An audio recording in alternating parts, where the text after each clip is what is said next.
नमस्कार, सुस्वागतम. सूरमहती फाउंडेशन आयोजित आजच्या सामसंगीत परिचय वैदिक संगीताचा या कार्यक्रमामध्ये आपण सर्व उपस्थित रसिक श्रोत्यांचं मनपूर्वक स्वागत. रसिक हो, या कार्यक्रमाची सुरुवात आपण पारंपरिक पद्धतीने म्हणजेच दीपप्रज्वलन करून करणार आहोत. तर आज जे सन्माननीय अतिथी ते उपस्थित आहेत त्यांना मी दीपप्रज्वलन करण्याची विनंती करतो. नुकत्याच सप्टेंबरमध्ये जो सूरमहती महोत्सव आपला पहिला साजरा झाला त्याचे प्रायोजक आणि मुंबईतील सुप्रसिद्ध व्यावसायिक श्रीयुत सुधीर निरगुडकर सर, त्याचबरोबर फाउंडेशनचे स्थापनेपूर्वीपासूनचे अतिशय घनिष्ठ स्नेही श्रीयुत अभय माटे काका. हा कार्यक्रम आज ज्या वास्तूमध्ये घडतो आहे त्या कबीरबाग मठ संस्थानाच्या अध्यक्षा डॉक्टर अनघा भिडे तसंच श्रीमती निर्मला गोगटे यांना मी विनंती करतो. त्यासोबतच फाउंडेशनच्या वतीने श्रीयुत रवींद्र खांडेकर आणि सौ मानसी खांडेकर यांना मी विनंती करतो की त्यांनी दीपप्रज्वलन करावं.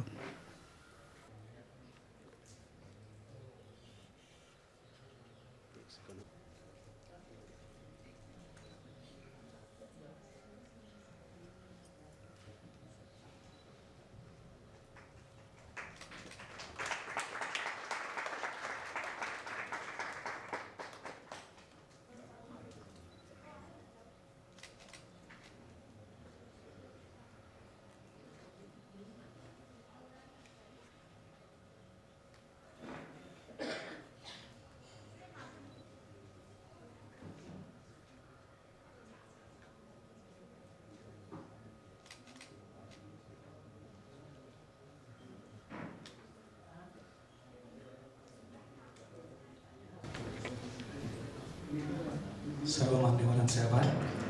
यानंतर आपण गांधर्व महाविद्यालय मंडळाची जय जगदीश हरे प्रार्थना म्हणणार आहोत आणि कार्यक्रमाला सुरुवात करणार आहोत.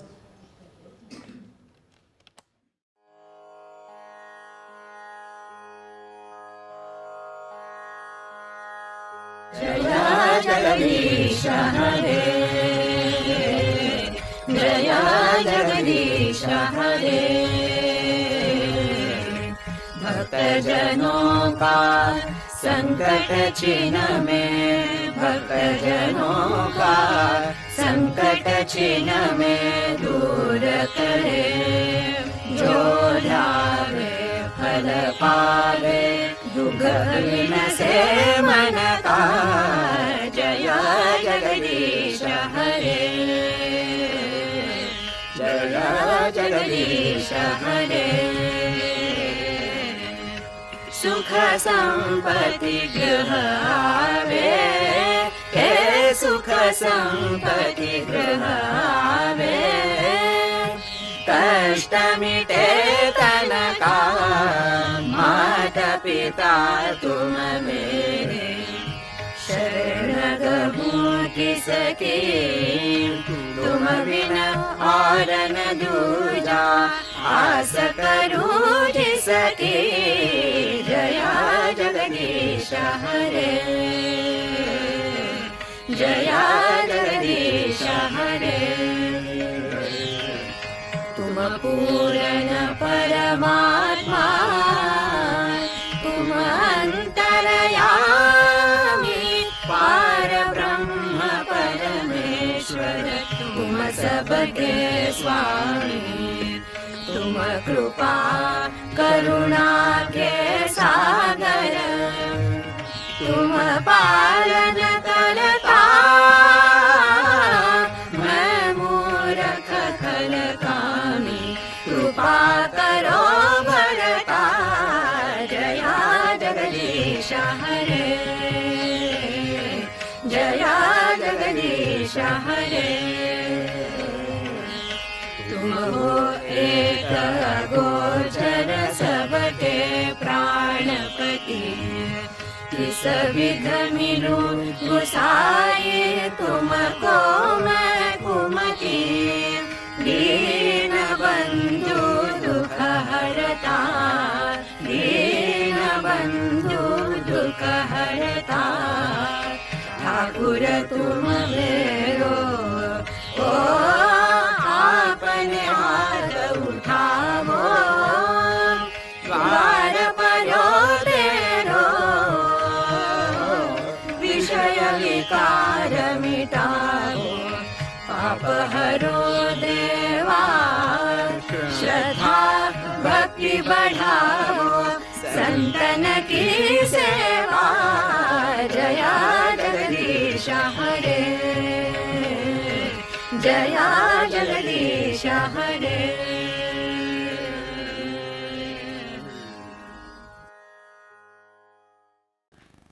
नमस्कार, सुस्वागतम.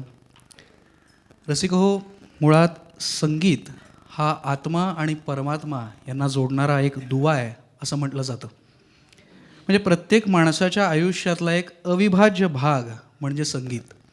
म्हणजे एखादा माणूस अगदी बोलघेवडा असला किंवा अबोल असला तरीसुद्धा प्रत्येकाच्या आयुष्यात मनात संगीत या संकल्पनेबद्दल एक आढळ आणि खूप वेगळं स्थान असतं.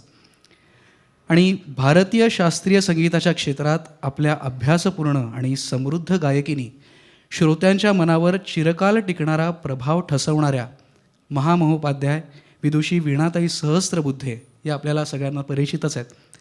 आदरणीय वीणाताईंनी घालून दिलेल्या मार्गावरून अभिजात संगीतातील अनेकविध पैलूंवर अधिकाधिक अभ्यास व्हावा, श्रोत्यांना उत्तम, सच्चा आणि शांतता प्रस्थापित करणाऱ्या सुरांचा आनंद देता यावा या हेतूने वीणाताईंचे शिष्य श्रीयुत अतुल खांडेकर आणि त्यांच्या पत्नी सौ भक्ती अतुल खांडेकर यांनी सूरमहती फाउंडेशनची स्थापना केली. आणि आपल्या सगळ्यांना सांगायला एक अतिशय आनंदाची गोष्ट अशी आहे की आपल्या गुरूंचं कार्य पुढं नेणं या उद्दिष्टाने श्रीयुत अतुल खांडेकर यांनी या फाउंडेशनची स्थापना केली. आणि नुकताच त्यांना त्यांच्याच गुरूंच्या अर्थात महामहोपाध्याय विदुषी वीणाताई सहस्त्रबुद्धे यांच्या स्मृतिप्रित्यर्थ प्रदान करण्यात येणारा जो पुरस्कार आहे त्यांनी गौरवण्यात आलेला आहे. त्यामुळे मला वाटतं आहे फाउंडेशनच्या कार्याला हा पुरस्काररूपी आशीर्वाद वीणाताईंचा नक्कीच मिळाला आहे. आदरणीय वीणाताईंच्या अमृत महोत्सवी जयंतीनिमित्तानं आयोजित सूरमहती महोत्सवाच्या माध्यमातून या फाउंडेशनची स्थापना झाली आणि कार्याला प्रारंभ झाला. यापुढेही दरवर्षी सूरमहती महोत्सवाचं आयोजन हे होणारच आहे. पण त्या व्यतिरिक्त संगीताच्या, विशेषतः अभिजात भारतीय संगीताच्या दैनंदिन जीवनातील विविध पैलूंशी असलेला संबंध म्हणजे संगीत आणि पर्यावरण, संगीत आणि योग, संगीत आणि अध्यात्म अशा विविध पातळ्यांवर संगीताचा प्रचार आणि प्रसार व्हावा या उद्दिष्टाने अनेकविध वर्षभर कार्यक्रम घेतले जाणार आहेत. आणि याच संकल्पनेतून आजचा सामसंगीत अर्थात परिचय वैदिक संगीताचा हा कार्यक्रम आयोजित करण्यात आलेला आहे. जग्राह पाठ्यम ऋग्वेदात सामभ्यो गीतमेवच यजुर्वेदात अभिनयान रसानाथर्वणादपि. या श्लोकात सांगितल्याप्रमाणे सामभ्यो गीतमेवच. भारतीय संगीताचं मूळ हे सामवेदात आहे, हे सर्वश्रुत आहेच. सामवेदातील वैदिक संगीत, सामगाण्याच्या पद्धती, सामगानाच्या विविध शैली याविषयी श्रोत्यांना आणि संगीताच्या विद्यार्थ्यांना सप्रयोग माहिती आजच्या या कार्यक्रमातून दिली जाणार आहे. गोकर्ण महाबळेश्वर इथल्या वेदपाठ शाळेमध्ये सामवेदाचं अध्यापन करणारे वेदमूर्ती राघव रामदासी तसंच पुणे वेदपाठ शाळेतील वेदमूर्ती सचिन जोशी यांचा यामध्ये प्रमुख सहभाग आहे. आणि याविषयी श्रोत्यांना आपल्या श्रोतृवर्गाच्या वतीने श्रीयुत प्रणव गोखले हे अत्यंत अभ्यासपूर्ण या दोघांशी संवाद साधणार आहेत. तेव्हा आता मी आदरणीय वेदमूर्ती राघव रामदासी, आदरणीय वेदमूर्ती सचिन जोशी आणि आदरणीय श्रीयुत प्रणव गोखले या तिघांनाही मंचावर स्थानापन्न होण्याची विनंती करतो. आजचे आपले मुख्य अतिथी तसंच वक्ते वेदमूर्ती राघव रामदासी यांचा मी आपल्याला थोडक्यात परिचय करून देतो. वेदमूर्ती राघव शिवराम रामदासी हे वास्तव्याला पुण्यात असतात, पण सध्या गोकर्ण इथल्या विष्णुगुप्त विश्वविद्यालय इथे सामवेदाचे विभाग प्रमुख म्हणून ते कार्यरत आहेत. ते स्वतः सामवेद कोविद आहेत. पावस इथल्या शृंगेरी संस्थांकडून सामगान प्रवीण या उपाधीने त्यांना सन्मानित करण्यात आलेलं आहे. गणपती सच्चिदानंद मठ इथे ते परीक्षक म्हणूनही नियुक्त आहेत. अनेक श्रौत यज्ञात ऋत्विज म्हणूनही त्यांनी सहभाग नोंदवलेला आहे. पुणे विद्यापीठातून संस्कृत विषयातून MA हे पदव्युत्तर शिक्षण त्यांनी घेतलं आहे. त्यासोबतच टिळक महाराष्ट्र विद्यापीठातून इंडॉलॉजी या विषयातही त्यांनी MA हे पदव्युत्तर शिक्षण पूर्ण केलं आहे. वेदमूर्ती राघव रामदासे. त्यानंतर आजचे आपले दुसरे वक्ते वेदमूर्ती सचिन मधुकर जोशी. हे वास्तव्याला पुण्यातच असतात आणि सध्या पुणे वेदपाठ शाळा इथे सामवेद आचार्य या पदावर कार्यरत आहेत. त्यांचंही सामवेद कोविदचं अध्ययन पूर्ण झालेलं आहे. वासुदेवानंत सरस्वती महाराज सहस्त्रबुद्धे मठ पुणे इथे सामवेद परीक्षक म्हणून ते नियुक्त आहेत. अनेक ठिकाणी सामवेद पारायण, सामवेद स्वाहाकारामध्ये त्यांनी सहभाग घेतलेला आहे. कवी कुलगुरू कलिदास संस्कृत विश्वविद्यालय पदविकाही त्यांना प्राप्त आहे. वेदमूर्ती सचिन मधुकर जोशी. यानंतर आजच्या कार्यक्रमातील मुलाखतकार श्रीयुत प्रणव गोखले यांचा मी आपल्याला थोडक्यात परिचय करून देतो. श्रीयुत प्रणव गोखले यांचा परिचय करून देताना एक गोष्ट अगदी प्रामुख्याने सांगावीशी ती अशी आहे की फाउंडेशनच्या स्थापनेपूर्वीपासूनच त्यांचं अतिशय घट्ट नातं या फाउंडेशनशी आहे. म्हणजे उदाहरणादाखल सांगायचं झालं तर फाउंडेशनचं नाव निश्चित करताना अनेक कल्पना, अनेक विचार यांचा विचार केला गेला आणि तेव्हा नारद मुनींच्या हातातल्या वीणेचं नाव महती आहे हे त्यांनी सांगितलं आणि त्यातूनच सूर महती फाउंडेशन हे नाव नावारूपाला आलं. तर त्यांचा मी थोडक्यात परिचय आपल्याला करून देतो. श्रीयुत प्रणव गोखले हे मूळचे चिपळूण रत्नागिरीचे आहेत आणि गेली 16 वर्ष ते पुण्यात वास्तव्याला आहेत. फर्ग्युसन महाविद्यालयातून त्यांनी संस्कृत विषयामध्ये BA हा पदवी अभ्यासक्रम पूर्ण केला आहे. त्यासोबतच पुणे विद्यापीठातून संस्कृत प्राकृत भाषा विभागातून त्यांनी MA हा पदव्युत्तर अभ्यासक्रम पूर्ण केला आहे. निरामय वेलनेस रिसर्च सेंटर इथे ते शैक्षणिक सल्लागार म्हणून कार्यरत आहेत. तसंच वैदिक संशोधन मंडळ पुणे इथेही त्यांनी सहाय्यक संचालक म्हणून काम पाहिलेलं आहे. सावित्रीबाई फुले पुणे विद्यापीठ इथे अतिथी व्याख्याता म्हणून संस्कृत प्राकृत भाषा विभागात वेदांत, वैदिक वाङ्मय, भारतीय दर्शनशास्त्र या विषयांचं त्यांनी अध्यापन केलेलं आहे. पुणे विद्यापीठाकडून जो कैलासवासी डॉक्टर शीद जोशी पुरस्कार दिला जातो त्याचेही ते मानकरी आहेत. त्यासोबतच आनंदाश्रम संस्था आणि शंकराचार्य मठ मुंजाबाचा बोळ पुणे इथेही उपनिषद वर्गांचं संचालन आणि अध्यापन ते करतात. मी आजचे सन्माननीय अतिथी श्रीयुत सुधीर निडगुरकर यांना मी विनंती करतो की यांनी वेदमूर्ती राघव रामदासे यांचा स्वागतपूर्वक सत्कार करावा.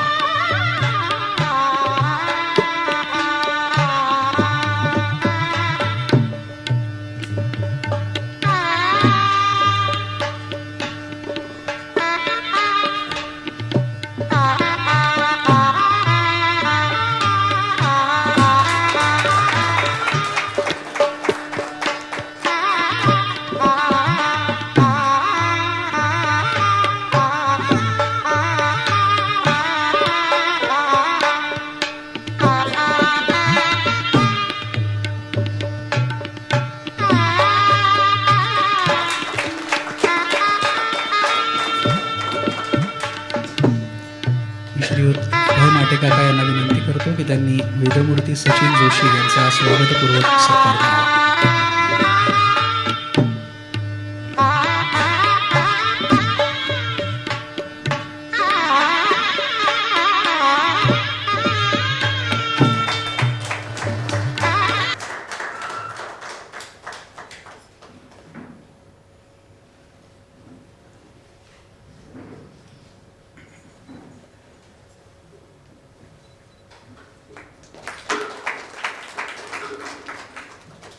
मी श्रीमती निर्मलाताई गोगटे यांना विनंती करतो की त्यांनी श्रीयुत प्रणव गोखले यांचा स्वागतपूर्वक सत्कार करावा.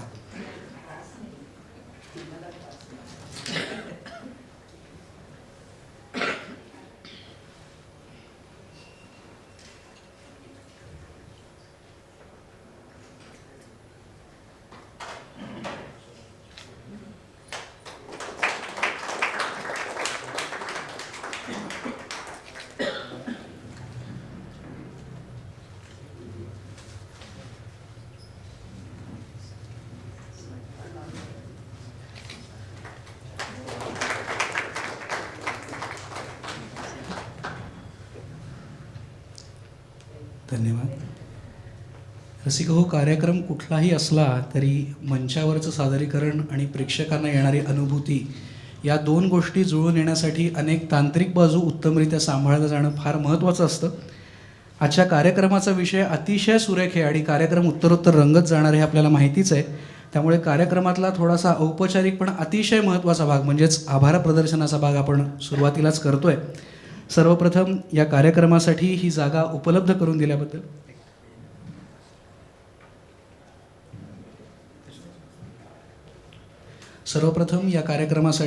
ही जागा उपलब्ध करून दिल्याबद्दल कबीरबाग मठ संस्थानाचे सर्व पदाधिकारी, मुख्यतः अध्यक्षा डॉक्टर अनघा भिडे, श्रीयुत गुंजाळ सर यांचे मनपूर्वक आभार. मी डॉक्टर अनघा भिडे यांना विनंती करतो की त्यांनी एक छोटासा सत्कार स्वीकारावा.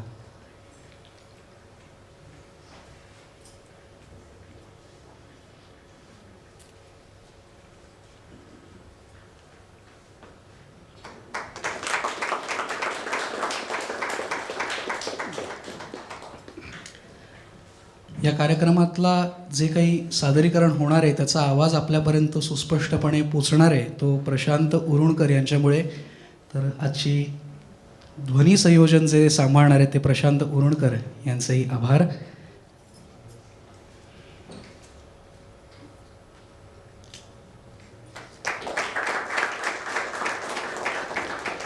आजचे क्षण पुन्हा पुन्हा अनुभवता यावे म्हणून व्हिडिओ रेकॉर्डिंग जे करतायत ते आमोद खळदकर यांचेही आभार.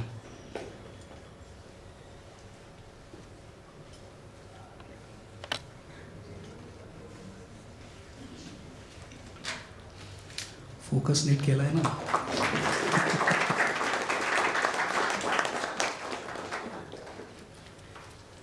तसंच आजचा हा कार्यक्रम सप्रयोग असल्यामुळे काही गोष्टी या प्रोजेक्टरवरती आपल्याला दाखवण्यात येणार आहेत. त्यामुळे प्रोजेक्टरची व्यवस्था सांभाळतायत श्री संतोष गुजर.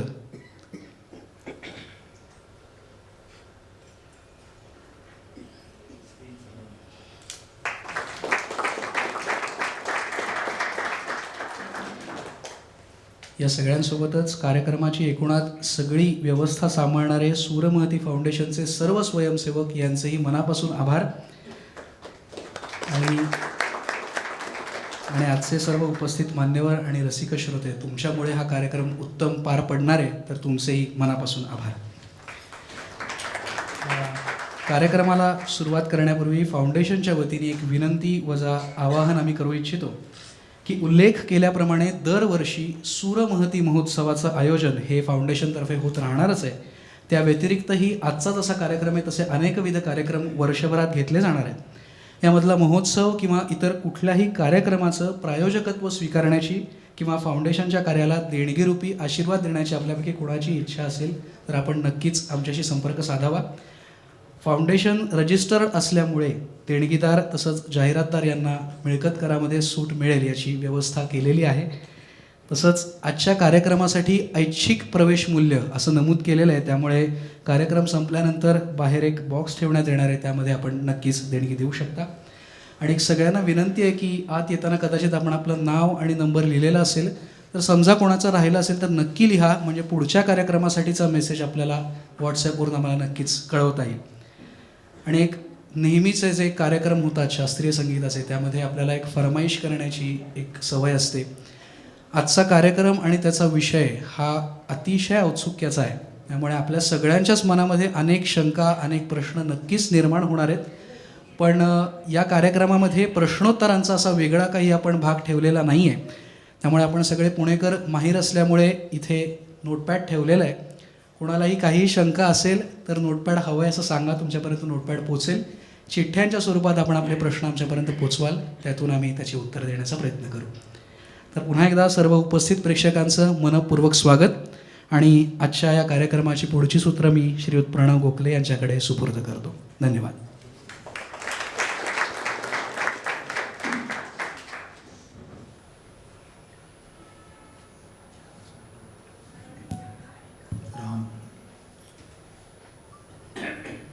कार्यक्रम सुरू करण्यापूर्वी मी थोडंसं काही बोलू इच्छितो आणि एका गोष्टीची आठवणी करून देऊ इच्छितो की आज गाणगापूरनुसार दत्त जयंती आहे आणि परंपरेमध्ये दत्तात्रेयांना वेदोद्धारक मानलं आहे.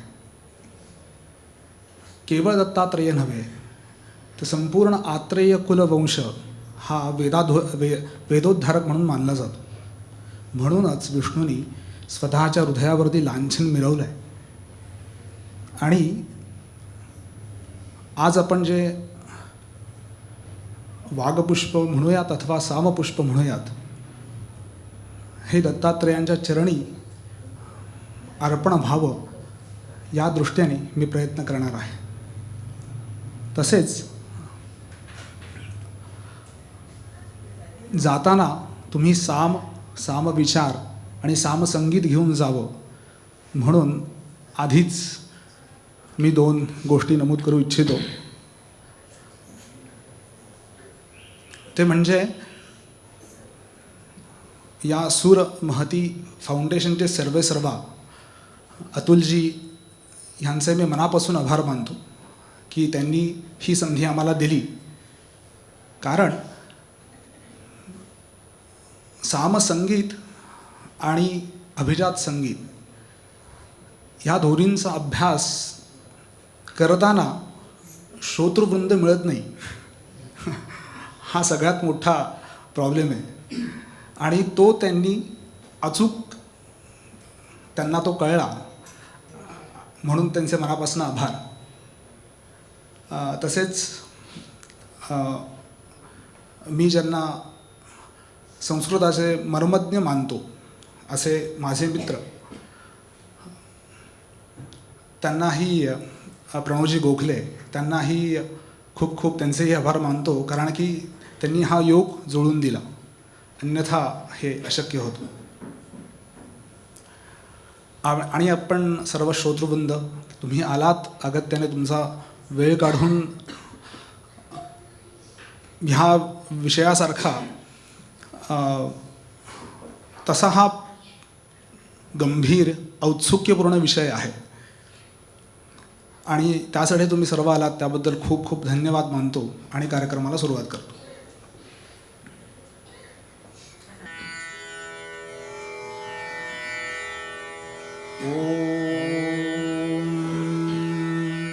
विघ्नेशं विघ्नशान्तरथं वाणीं वन्दे विभूतये. गुरुं गूढार्थबोधाय प्रणमामि निरन्तरम्. यस्य निश्वसितं वेदायो वेदेभ्योऽखिलं जगत्. निर्ममेतमहं वन्दे विद्यातीर्थमहेश्वरम्. सामवेदजलाकीर्णं छन्दः कल्लोलसङ्कुलम्. तन्द्रग्रहान्वितं वन्दे सामवेदमहार्णवम्. आनन्दमानन्दकरं प्रसन्नं ज्ञानस्वरूपं निजबोधयुक्तं. योगीन्द्रमीड्यं भवरोगवैद्यं. श्रीमद्गुरुन् नित्यमहं नमामि. ॐ नमो ब्रह्मादिभ्यो ब्रह्मविद्यासम्प्रदाय गुरुभ्यो वंशऋषिभ्यो श्रीनमो गुरुभ्यः. श्रीनमो गुरुभ्यः. श्रीनमो गुरुभ्यः. ॐ नमः सामवेदाय. हरिः ॐ.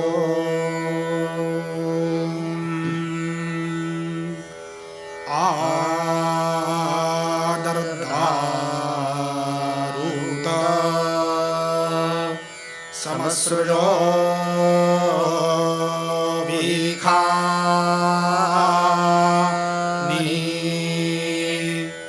त्वामरणा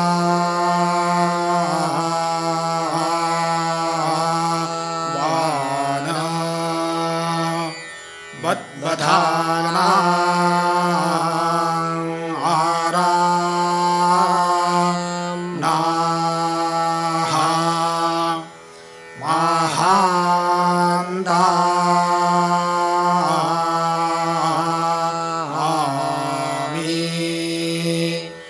द्रपर्वतं वीयाद्वाः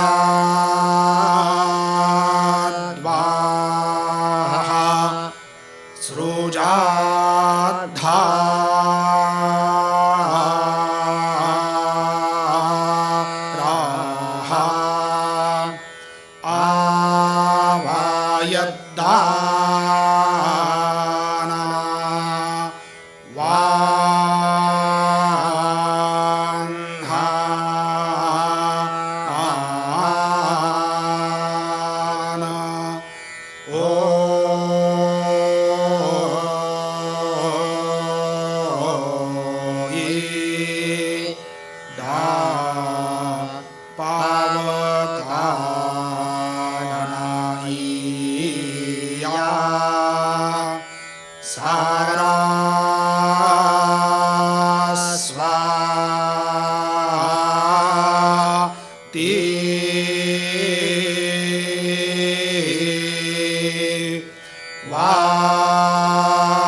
ज्ञान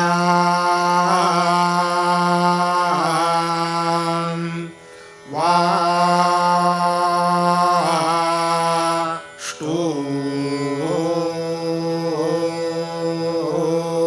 औहो वा धिया वा सु हो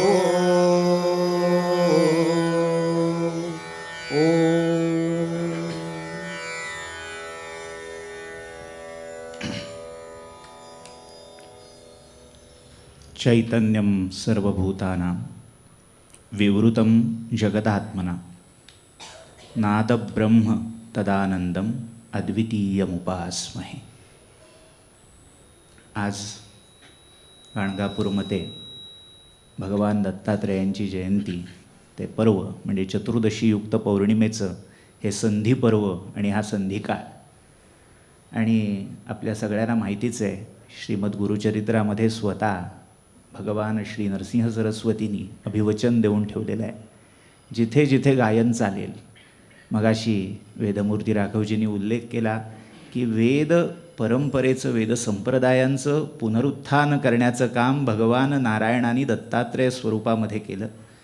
आणि तेच दत्तात्रेय जेव्हा श्रीमन नरसिंह सरस्वती स्वामींच्या रूपामध्ये अवतरले तेव्हा त्यांनी जाता जाता अभिवचन दिलेलं आहे, जिथे जिथे गायन चालेल, जिथे वीणा झंकारतील, जिथे भक्तीने गायन चाले वीणा झंकारती, तेथे दत्तात्रेय नांदती, तिथे माझा वास सदैव राहील.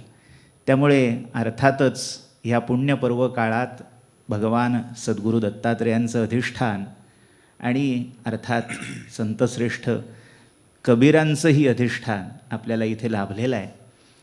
त्यांच्यासमोर आपण ही सामसेवा अर्पित करतो आहोत. आपण सुरू करण्यापूर्वी आपल्याला इथे स्क्रीनवर 4 वेदांची अद्भुत अशी रूपं दिसत असतील. 4 वेदांमध्ये सर्वप्रथम ऋग्वेद, मग यजुर्वेद, सामवेद, अथर्ववेद आणि शेवटी दिसते ती वेदांचं उच्चारण करणारे शास्त्र, कसं उच्चारण करायचं हे दाखवणारं शास्त्र, ज्याला शिक्षाशास्त्र वेदांग म्हटलं जातं, आद्य वेदांग, तिचं ध्यान त्या देवीचं इथे आपल्याला पाहायला मिळेल. ही सगळी जी अद्भुत रूपं आहेत याचा या महाराष्ट्र भूमीशी घनिष्ठ संबंध आहे. कारण ही ध्यानं, ही या मूर्तिकल्पना सगळ्यात पहिल्या मांडल्या गेल्या या महाराष्ट्र भूमीत जो करणाधिप यादव नृपतीचा हेमाद्री पंडित, म्हणजे ज्याला आपण हेमाडपंत म्हणून ओळखतो, त्यांनी संपादित केलेल्या चतुर्वर्ग चिंतामणीमध्ये ही चतुर्वेदांची ध्यानं आपल्याला सर्वप्रथम दिसतात.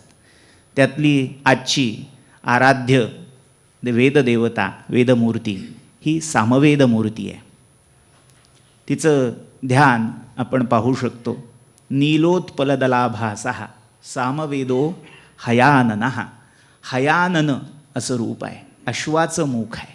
ते का ते आपण बघणार आहोत पुढे. अक्षमालान्वितो दक्षे वामे कंबुधरा स्मृतः. उजव्या हातामध्ये अक्षमाला आणि डाव्या हातामध्ये कंबू म्हणजे शंख धारण केलेलं असं सामवेदाचं ध्यान इथे हेमाद्री पंडितांनी सांगितलेलं आहे. आता हे हयमुख जे रूप आहे ह्याच्यावरून एक पुराणाकडे जाणारा दुवा तो असा. आपण नुकतीच भगवद्गीता ग्रंथाची जयंती साजरी केली. या गीता ग्रंथामध्ये भगवान नारायणांनी माझी वेदातली विभूती कुठली. स्वाभाविकच आपल्याला आदिवेद ऋग्वेदाचं नाव डोळ्यासमोर येतं की भगवंताची विभूती म्हणजे ऋग्वेद असला पाहिजे. पण भगवंत तिथे सांगतायत वेदानाम सामवेदोस्मी. वेदामध्ये मी सामवेद आहे. आणि त्या भगवंताचंच एक अवतार रूप हे या सामवेदासारखं आहे. किंबहुना सामवेद हा त्या भगवद रूपाची अनुकृती आहे. ते भगवंताचं रूप म्हणजे हयग्रीव किंवा ज्याला हयवदन म्हटलं जातं ते रूप. भगवान विष्णूंचं हे रूप ज्याच्याबद्दल अनेक उपनिषदामध्ये संदर्भ येतात. ऋग्यजुस्साम रूपाय वेदाहरण कर्मणे प्रणवोद्गीत वपुषे महाश्वशिरसे नमः. अश्वमुख धारण करून भगवंतांनी 3ही किंवा 4ही वेदांचं पुनरानयन केलं. वेदनेले चोरुनी ब्रह्म्या आणुनी या देसी असं आपण आरतीत कायम म्हणतो. त्याचा हा संदर्भ ते हयग्रीव भगवान नारायणांचं रूप आणि त्याच्याशी समान समरूप किंवा ज्याला सारूप्य ज्यांचं म्हणता येईल ते भगवान सामवेद. आता सामवेदाबद्दल आपण या विचारसत्रामध्ये चर्चासत्रामध्ये प्रारंभ करण्यापूर्वी साम म्हणजे काय, खरं तर मला इथे का बसवलं याचं उत्तर मला हळूहळू कळायला लागलं आहे. कारण मला सामवेदातलंही कळत नाही आणि संगीतातलंही कळत नाही. त्यामुळे नेमकं काय, किती प्रश्न किती अंगाने विचारले जाऊ शकतात, अज्ञान किती असतं हे स्पष्ट व्हावं ह्यासाठी बहुधा माझी योजना असावी. तर हा साम म्हणजे काय याची एक सामान्य सामाचा पार्श्वज्ञान भान नसणाऱ्या व्यक्तीच्या मनात काय प्रतिमा असते. आपण कायम एक शब्दसंगती लावलेली आहे, सामोपचारांध्या. कौटिल्याच्या अर्थशास्त्रामध्ये सगळ्यात पहिल्यांदा राजनीतीमध्ये 4 प्रकार सांगितले की साम, दाम, दंड आणि भेद. राजाने दुसऱ्या राजाशी वागताना कुठल्या नीतीचा अवलंब करावा, सगळ्यात पहिल्यांदा सामोपचाराने घ्यावं. साम या शब्दाचा संस्कृतदृष्ट्या अर्थ गोड लागणारं, गोड वाटणारं भाषण. म्हणजे जे दुसऱ्याला हवंसं वाटेल, ऐकावंसं वाटेल, त्याच्याप्रमाणे अनुकरण करावंसं वाटेल त्या भाषणाला साम असा शब्द आहे. त्यामुळे सामाचा पहिला संबंध आपला येतो त्या या सामवादाशी, वेदाशी नंतर आहे. पहिला साम म्हणजे दोघांनाही एका स्तरावर आणणं, एका लेव्हलला आणणं. वक्ता आणि श्रोता या दोघांमध्ये जी अदृश्य भिंत आहे ती तिथपर्यंत दूर होत नाही जिथपर्यंत दोघंही एका सामरस्याच्या स्तरावर एकरूप होत नाहीत. आजच्या भाषेत सांगायचं झालं तर जिथपर्यंत त्या दोघांची वेवलेंथ जुळत नाही तिथपर्यंत ते सामरस्य, पुन्हा तिथे सामरस्यामध्ये साम आला, ते होत नाही. त्यामुळे महत्त्वाची गोष्ट काय आहे, त्या दोघांनाही, मग तो गायक आणि श्रोता असो किंवा वक्ता आणि श्रोता असो, त्यांना जी गोष्ट एका स्तरावर आणून एका सूत्रामध्ये गुंफून टाकते, बांधून टाकते, ती गोष्ट, ते तत्व म्हणजे साम. मग अजून थोडा पुढचा विचार केला तर मग साम म्हणजे काय, तर साम म्हणजे दुसरं आठवतं ते संगीत. कारण आपण भारतीय संस्कृतीचे पाईक आहोत, उपासक आहोत. कायम ऐकलेलं असतं संगीत कुठनं आलं तर ते सामवेदातून आलं. संगीताचा उद्गम सामवेदात आहे अशी अनेक विधानं आपण ठाई ठाई ऐकत असतो. पण थोडंसं एक तिथे सगळं भान ठेवून विधान मला किंचित बदलावंसं वाटतं. काय आहे, या समाजामध्ये 2 स्तर, 2 विभाग हे कायम आहेत. एक अभिजन आणि एक परिजन, म्हणजे ज्याला क्लास आणि मास असं आजच्या भाषेत म्हणता येईल. आणि त्या दोन्हीमध्ये जी फॉलो, ते ज्या मार्गांना अनुसरतात ते मार्ग, एकाचा मार्ग हा वेद, आगम, निगम आहे आणि दुसऱ्याचा मार्ग हा रूढी, परंपरा हा आहे. त्यामुळे जो परिजनांचा मार्ग आहे, बहुजनांचा मार्ग आहे, तो वेगवेगळ्या ललित कलांचा मार्ग म्हणून नंतर विकसित झालेला आहे. आणि जो अभिजनांचा मार्ग आहे तो कुठेतरी शास्त्राधिष्ठित, एकामध्ये कला याचं प्राबल्य आहे, लालित्याचं प्राबल्य, आणि एकीकडे नियम, पण त्या नियमामध्येही रसनिर्मितीची तेवढी क्षमता ही दडलेली आहे. आणि या दोन्ही परंपरा, कुठली आधी आणि कुठली नंतर असा भेद, असा वाद इथे नाही आहे. या दोन्ही परंपरा गंगा आणि यमुनेसारख्या हातात हात घालून अखंड समांतर वाहत आहेत. समांतर आहेत म्हणजे कधी मिळत नाहीत, भेटत नाहीत असं नाही. पुढे जाऊन त्यांचं सामरस्याचं प्रयाग हे होतच आहे. ते त्या आनंदामध्ये, त्या सामरस्यामध्ये आपल्याला अनुभवता येतं. पण ह्या 2 समांतर परंपरा आहेत. त्यामुळे सगळं संगीत हे सामवेदातून आलं का, त्याचं उत्तर वेदमूर्ती राघवजी देणारच आहेत. पण या संगीताच्या आणि सामवेदाच्या या 2 परंपरांचं द्योतित कथारूप आपल्याला पुराणांमध्ये मिळतं. ते म्हणजे नारद आणि तुंबरू. ज्ञानदेवांच्या आरतीमध्ये आपण कायम ऐकतो, नारद तुंबरू हो साम गायन करीती. हे नारद तुंबरू म्हणजे भगवान विष्णूंचे लीला सहचर म्हणून त्यांना पाहिलं जातं.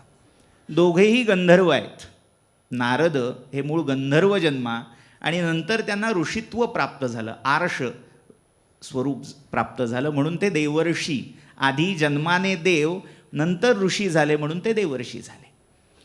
हे देवर्षी या वैदिक परंपरेचे खंदे अनुयायी होते आणि तुंबरू हे या संगीत परंपरेचे अनुयायी होते.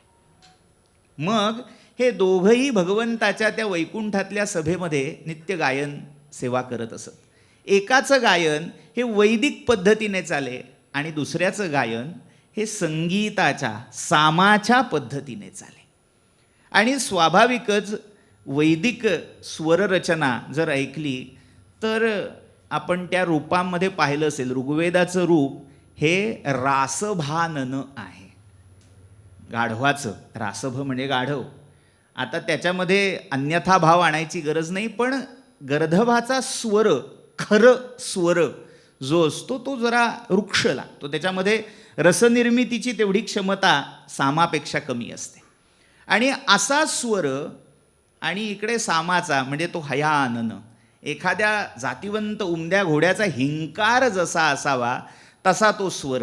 अर्थात भगवंतांना हा सामस्वर प्रिय होता आणि ते झुकतं माप कायम तुंबरूंकडे दिलं जायचं. त्यामुळे नारदांच्या मनात असूया उत्पन्न व्हायला लागली आणि नारदांची ही असूया भगवंतांनी जाणली आणि सांगितलं, वैकुंठामध्ये असूयेला स्थान नाही, त्यामुळे आधी असूया काढा आणि मग सभेमध्ये एंट्री घ्या.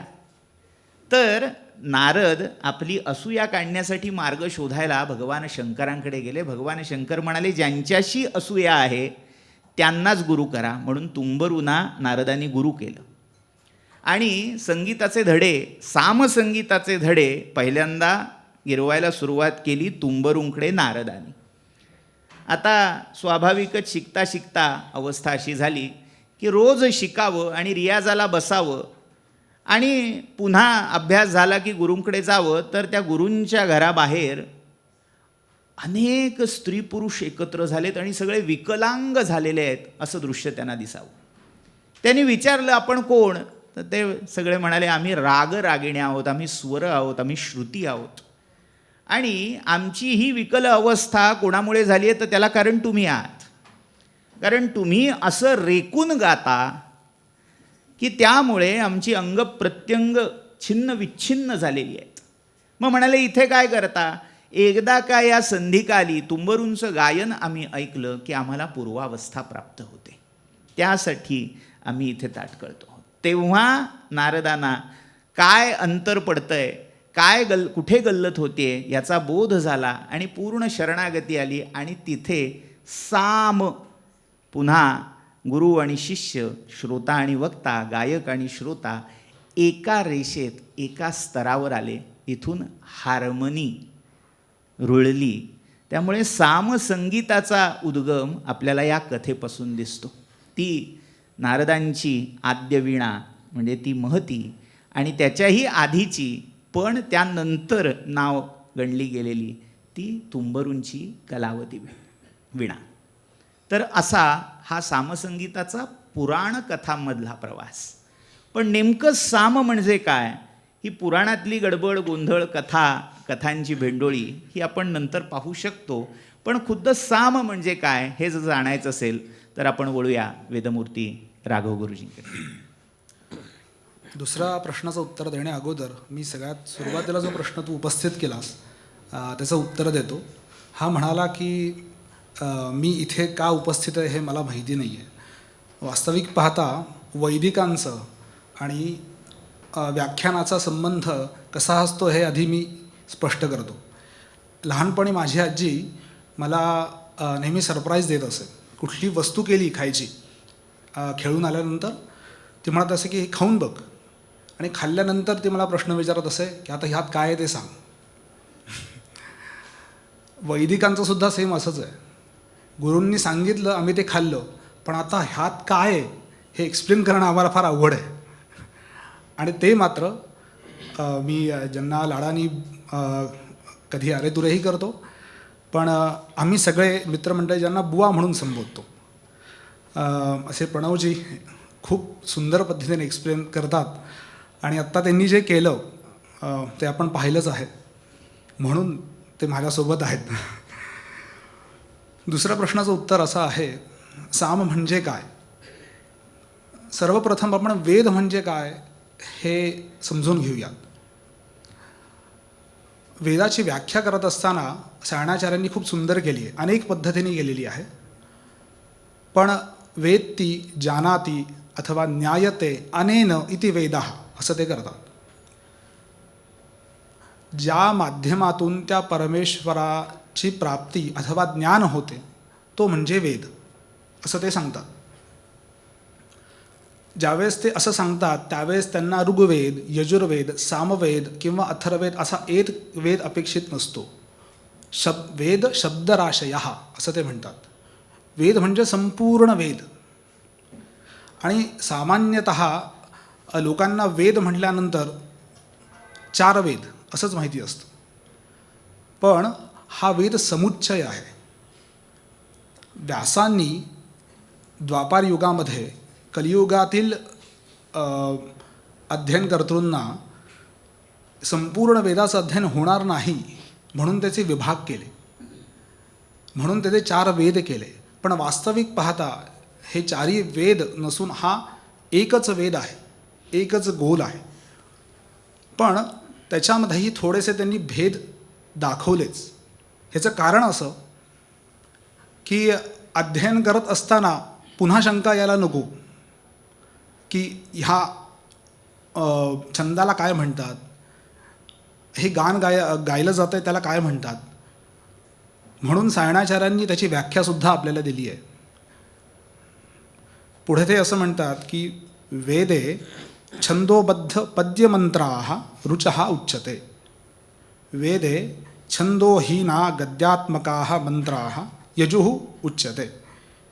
वेदे गीयमानमंत्राः सामानि उच्यते. वेदांमध्ये साम, यजु आणि ऋग समजायचा कसा, ओळखायचा कसा.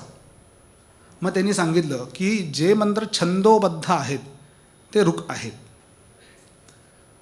म्हणजे आपण नेहमी आरती केल्यानंतर म्हणतो एकदंताय विद्महे वक्रतुंडाय धीमहि तन्नो दंती प्रचोदयात. ही गणपतीची गायत्री आहे बरं का. गायत्री म्हणजे काय हे सुद्धा आपण समजून घेऊयात. गायत्री हा छंद आहे आणि तो त्रिपाद आहे. त्रिपाद म्हणजे 3 भागामध्ये विभागलेला.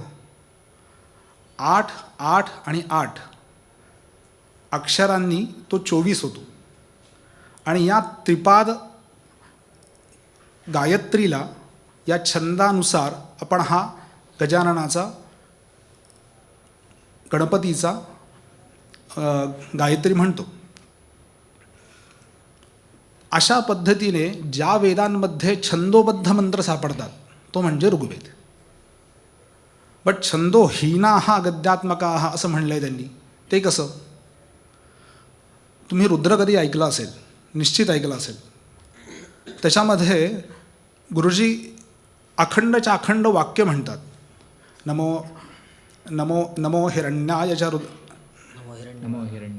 नमो हिरण्यबाहवे सेनान्य दिशांच पतये नमो नमो वृक्षेभ्यो हरिकेशेभ्यः पशूनां पतये नमो नमः स्पिंजराय त्विषे मदे पथीनां. हे अख्खं वाक्य आहे, याच्यामध्ये कुठेही छंद नाही आहे. मग हे सगळे मंत्र आहेत, ह्याला काय म्हणायचं, हा यजुः आहे, यजुर्वेद आहे. आता ह्याच्यामध्ये असे काही मंत्र आहेत की जे गायले जातात, जे मी सुरुवातीला गान केलं त्याला साम असं म्हटलं जातं. का साम म्हटलं जातं, कारण की यजुर्वेदामध्ये, ऋग्वेदामध्ये आपल्याला मुख्यतः 2 स्वरच सापडतात. तो आहे उदात्त आणि अनुदात्त. स्वरित ही त्याची संधी आहे, पण सामामध्ये मात्र तुम्हाला सप्तस्वर सापडतं. आणि हे सप्तस्वर जिथे तुम्हाला दिसतात त्याला तुम्ही साम म्हणा असं सायणाचार्य सांगतात. जैमिनी महर्षींनी सुद्धा उल्लेख करताना तेषां ऋक् अत्र अर्थवशेन पादव्यवस्था गीतेषु सामाख्या शेषे यजुः असं सांगून ऋग यजुर आणि सामाची व्याख्या केली आहे. त्यामुळे साम म्हणजे सा आणि अम ह्यांचा संयोग म्हणजे साम होय. आता सा म्हणजे काय? सा नाम ऋक्, जे आत्ता तुम्हाला सांगितली छंदोबद्ध रुचा, सा नाम ऋक्. अमो नाम स्वरः, स्वरः साम. ह्या दोघांचा जिथे संयोग होतो तो साम. सामवेदामध्ये, सामवेदातील उपनिषदामध्ये पहिल्या अध्यायाच्या पहिल्या खंडातच त्यांनी हे सांगितलं आहे की रुचेषु अध्युडं साम. साम हा कसा आहे? तो रुचेंवरती आधारित आहे. तो मुक्त म्हणता येत नाही, त्याला काहीतरी आधार असावा लागतो. आणि तो आधार कोण देतं? तर आधार ही रुचा देते. सा याचा अर्थच संस्कृतामध्ये ती असा होतो बरं का. वा. म्हणजे मग गुरुजी पती पत्नी असं काही नातं या दोघात आहे का? अगदी अगदी बरोबर. तेच पुढे दिलं आहे, खाली आहे ते. ज्या पद्धत ऐतरेयामध्ये ह्याचा उल्लेख येतो, ऐतरेयामध्ये कथाच येते. त्या कथेमध्ये साम हा अत्यंत ऐश्वर्यसंपन्न आहे असा उल्लेख येतो आणि त्याची खूप प्रशंसा होते. हे ऐकून सा नाम रुचा म्हणजे ती ऋक् गायत्री, प्रथम गायत्री, ती सामाजवळ येते आणि ती म्हणते की मला तुझ्याशी विवाह करायचा आहे, पण करूयात का? तर साम म्हणतो माझी संपन्नता खूप आहे. सामवेद महार्णवम असं म्हटलं आहे. सामवेद हा नुसता अर्णव नाही आहे, समुद्र नाही आहे, तर तो मोठा समुद्र आहे, महार्णव आहे. त्यामुळे तो म्हणतो की हे सगळं झेपणं आवश्यक आहे, तुला झेपलं पाहिजे हे सगळं. मग ती विचार करते ठीक आहे, हरकत नाही. मग तिच्या सखीसोबत ती येते, म्हणजे अनुष्टुप छंद. ती म्हणते की आता अनुष्टुप आणि आम्ही दोघंजणी विवाह करतो. तो म्हणतो नाही, तरीसुद्धा नाही. मग ती जगतीला घेऊन येते आणि मग साम हा त्या तिघांसोबत विवाह करतो. ही जी कथा आहे ही रूपकात्मक आहे. ही रूपकात्मक का आहे? ह्याचं कारण असं आहे की ज्यावेळेस सामगान केलं जातं, ज्या यज्ञांमध्ये सामगान केलं जातं ते या 3 रुचेंवरती केलं जातं. प्रत्येक वेळेस यजमानाला उत्तम फल प्राप्त व्हावं म्हणून 3 रुचांमध्ये सामगान केलं जातं आणि ते सामगान एका योनीमध्ये आपल्याला पाहायला मिळतं. ते योनी काय आहे हे आपण पुढे पाहणारच आहोत. पण हे करत असताना गायत्री, अनुष्टुप आणि जगती हे छंद वेगवेगळे आहेत. मग एका सामानी ह्या तिघांनाही आपलंसं कसं केलं? कारण की गाण्यामध्ये सुद्धा अक्षरं ही अपेक्षित असतात, नाहीतर गाणं थोडं विचित्र वाटू शकतं. सामाचंही सेम तसंच आहे. पण ज्यावेळेस हे तिन्ही जणं त्याच्याशी विवाह करतायत, मग त्याचं समानत्व किंवा साम्य कसं होणार? तर सामविधानाने याचं उत्तर दिलं आहे. सामविधान असं म्हणतो, सयदा गायत्रं बृहत्यां गायति बार्हतं जगत्यां गायति जागतं तिष्ठुभिः समतां चापद्यते तस्मात् एतत् सामेत्याह. तो असं म्हणतो की गायत्री असो, अनुष्टुप असो किंवा जगती असो, ह्या तिघांना समान पद्धतीने जो वागवतो त्यालाच साम म्हणतात.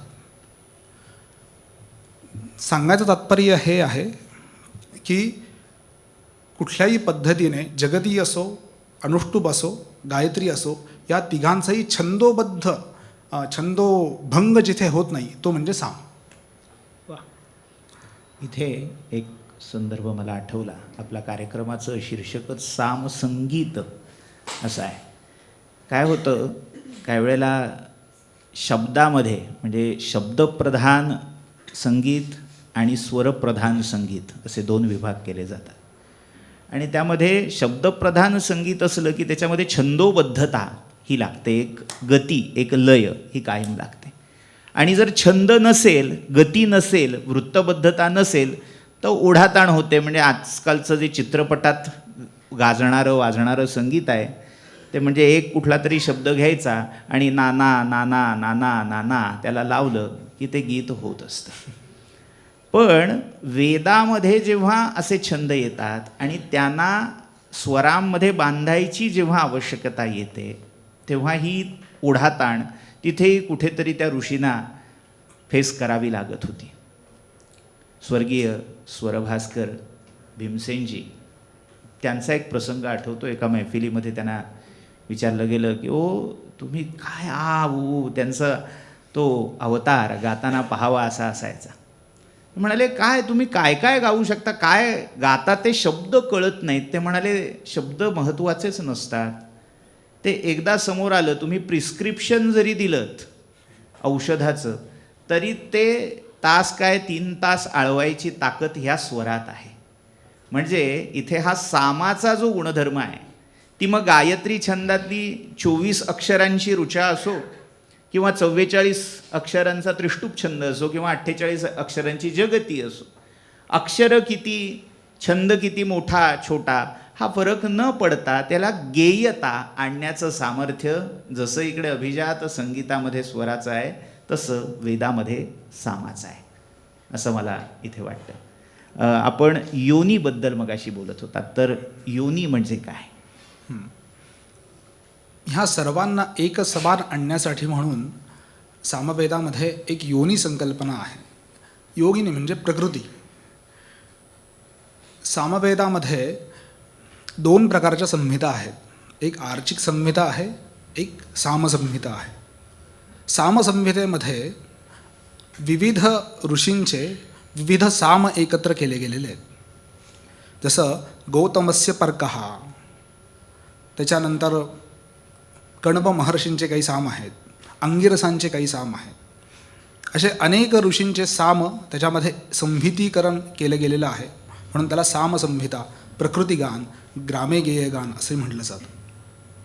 गुरुजी, ग्रामगेय आणि अरण्यगेय असे 2 शब्द कायम येतात. हो. त्याबद्दल पुढे वळण्याआधी थोडक्यात. ग्रामेगेयगान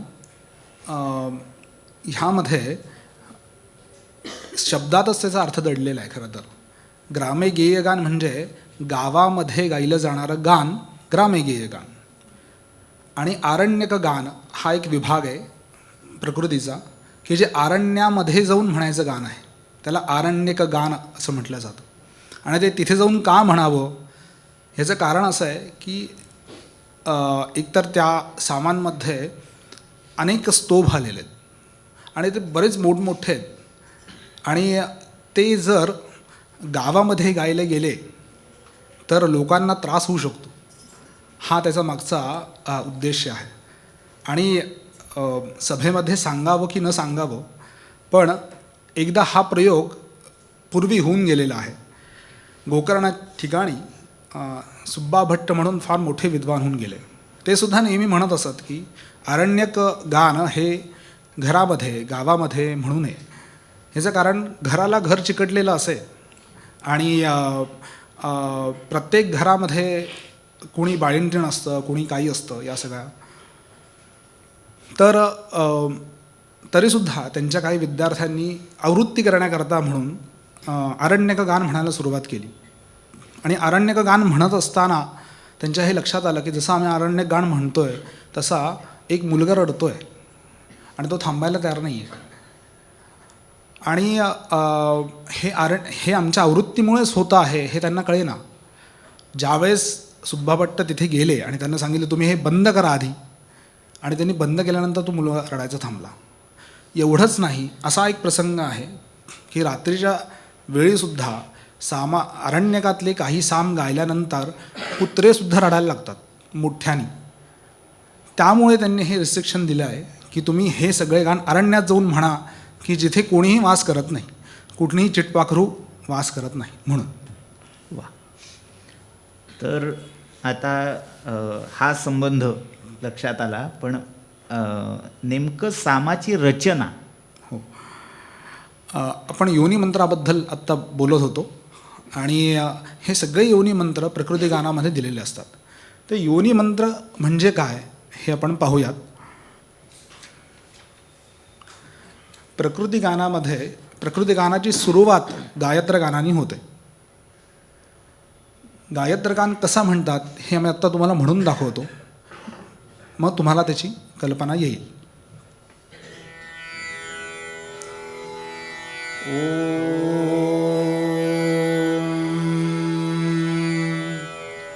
तत्सवितुर्वरेण्यो भार्गो देवस्य धीमहि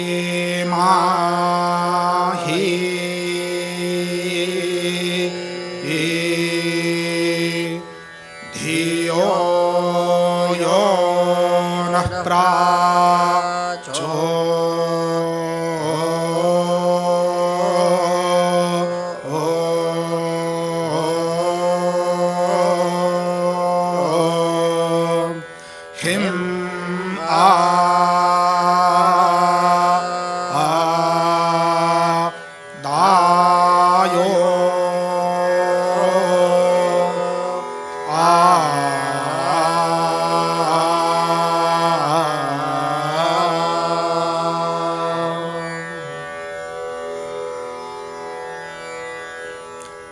हा सामवेदाचा गायत्र साम आहे.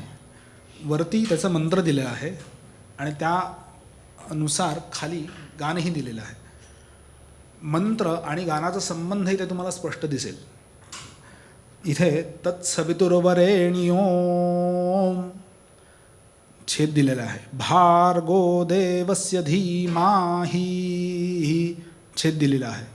धियो यो नः प्राचो, या सगळ्यांमध्ये छेद दिलेला तुम्हाला दिसतोय बघा, दिसतोय. तर हे सगळे छेद दिलेले आहेत, त्याला पर्व अशी संज्ञा आहे. आणि हे जिथे जिथे तुम्हाला पर्व दिसत आहेत तिथे एक प्रकारचा स्वरबंधही दिसत असेल. आणि या स्वरबद्धांची एक रचना आपल्याला दिसते.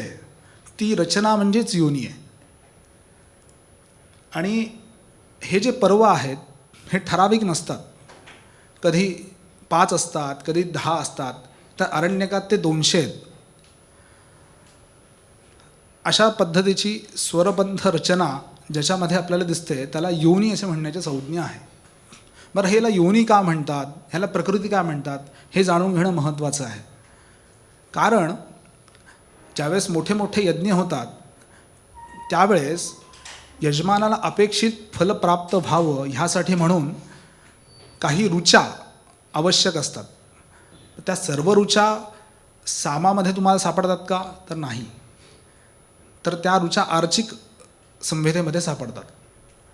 मग त्या आर्चिक संहितेमध्ये असणारी ऋचा जर तुम्हाला गायची आहे तर ती कशी गायची, तर मग वेद आज्ञा करतो की गायत्रवत ती गायली पाहिजे, गायत्र सामवत ती गायली पाहिजे. मग ती कशी गाणार, मग त्यांनी सांगितले की गायत्री गान ही त्याची योनी आहे. ह्या पद्धतीने तुम्ही गा. ज्या पद्धतीने आत्ता मी म्हणलं तत्सवितुर्वरेण्योम, दुसरा मंत्र म्हणतो उपास्मै गायता नरोम, तिसरा मंत्र दविद्युदत्यारुचोम. हे सगळे गायत्री मंत्र झाले. एक अष्टी नावाचा मंत्र आहे, छंद आहे, त्याचे 64 अक्षर आहेत. मी मगाशी म्हणलं तुम्हाला की सगळ्या छंदांना समानत्व देण्याची सामामध्ये पद्धत आहे. तर त्याचा एकच पाद हा जवळजवळ 12 अक्षरांचा आहे. तर तो म्हणत असताना कसं म्हणतात, हे त्रिकद्रुकेषु महिषो यवाशिरोम, आणि मग गाणं होतं. ज्या पद्धतीने गायत्री ही योनी आत्ता तुम्हाला उदाहरणासाठी सांगितली, तसे जवळजवळ प्रकृती गानामध्ये 1500 योन्या आहेत. आणि ह्या 1500 योन्यांवरती जवळजवळ 2,000-2,500 मंत्रांचं गान पुन्हा आहे. आणि हे यजमानाच्या फलप्राप्तीनुसार आपल्याला यज्ञामध्ये होताना दिसतं. आपण मगाशी सप्तस्वरांबद्दल सांगितलं. संगीतामध्ये, अभिजात संगीतामध्ये षड्जापासून निषादापर्यंत ही स्वररचना आहे. मग सामवेदाच्या परंपरेमध्ये स्वर याबद्दल काय विचार मांडलेले आहेत? पुढच्या स्लाईडमध्ये.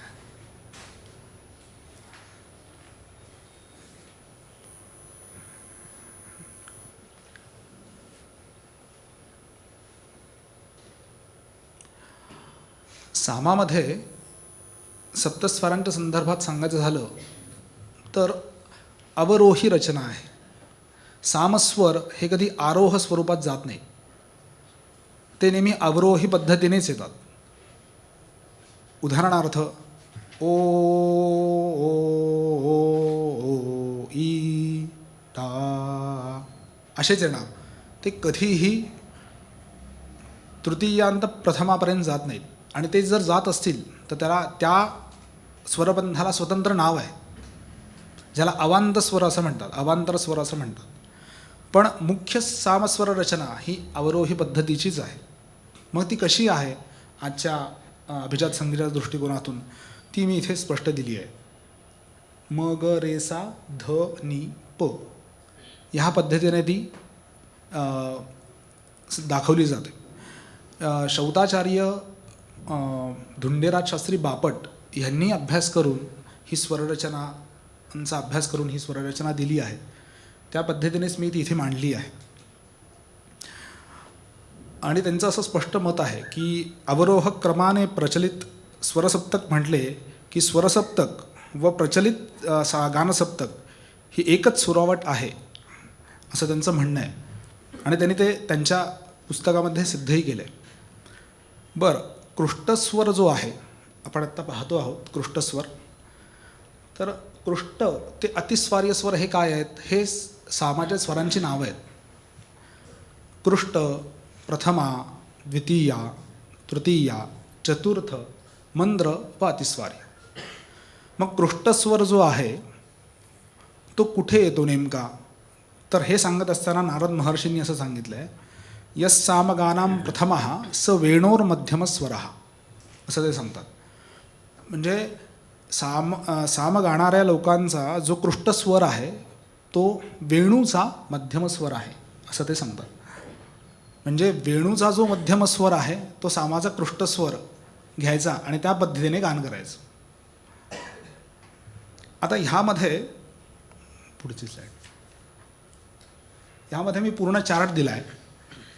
त्याच्यामध्ये सामस्वर आहेत, प्रचलित संगीत स्वर आहेत, त्यानंतर स्थान उदाहरण आहे आणि त्याचे उपजीवन आहे. उपजीवन काय आहे हे मी पुढे सांगतोच, पण स्थान आणि उदाहरणं ही तुम्हाला मी म्हणून दाखवतो म्हणजे नेमकी लक्षात येईल की ती कशा स्वरूपांची आहे ते. कृष्टस्वर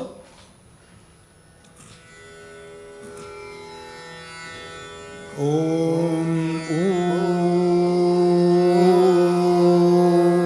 कृष्टस्वर, प्रथमस्वर तया ये, द्वितीयस्वर इंद्रम स्वाहा, तृतीयस्वर समीहि, चतुर्थस्वर हिताः, मंद्रस्वर अग्निन्दूताम्, अतिस्वार्यस्वर ओवांहा.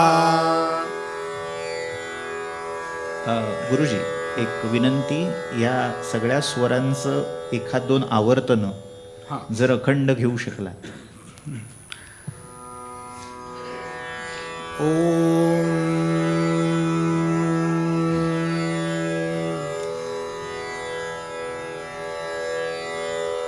हा हा हा.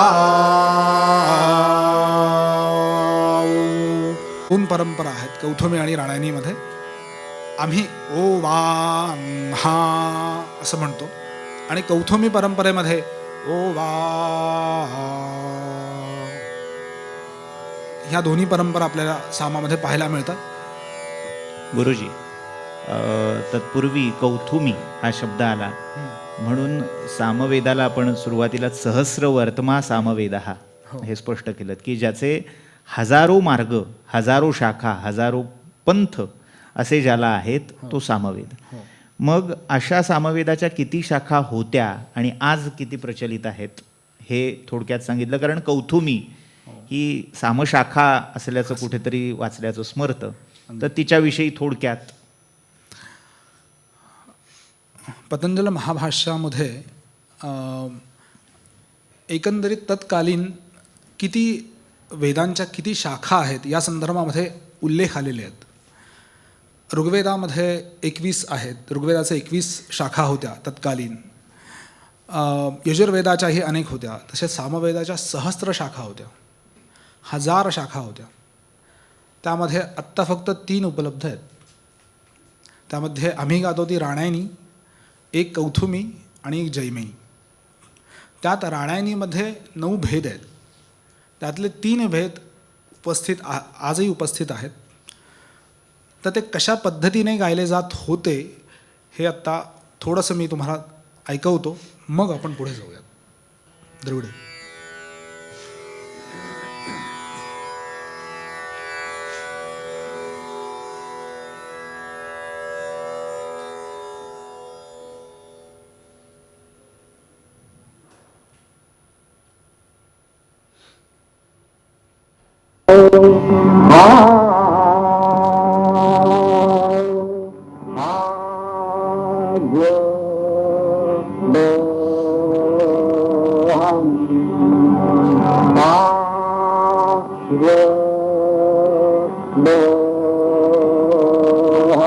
मी जे म्हणलो तेच म्हणतात वेगळ्या पद्धतीने.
हाच साम मी आता तुम्हाला म्हणून दाखवतो. आज दोहम पूर्ण तुमच्या पटकीने लक्षात येईल.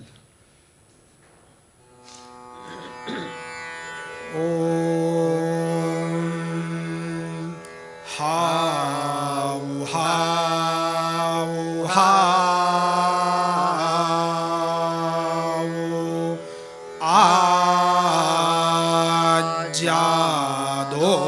आज्यादोहम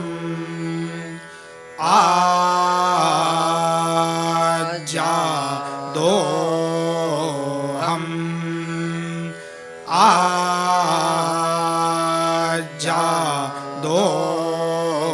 आज्यादोहम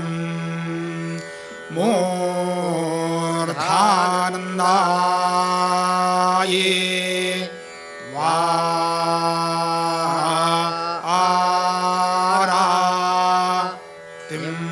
पृथिव्याः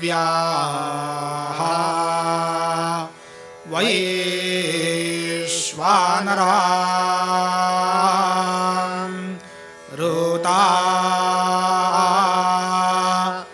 जातामग्निं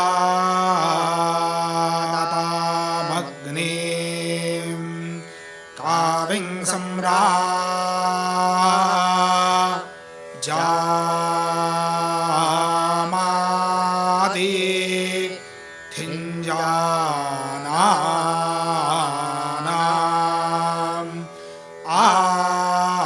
आसन्नः पात्राञ्जाना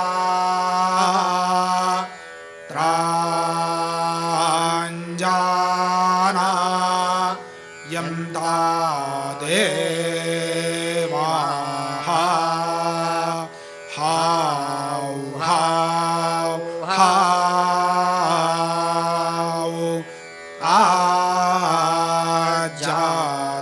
आजादोऽहम्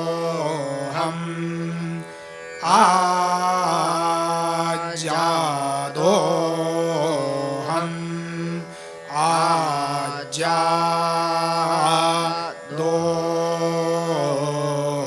आजादोहाओ वा आजदोऽहम्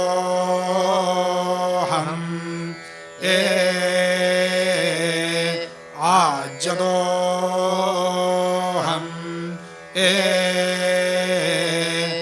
आजदोहा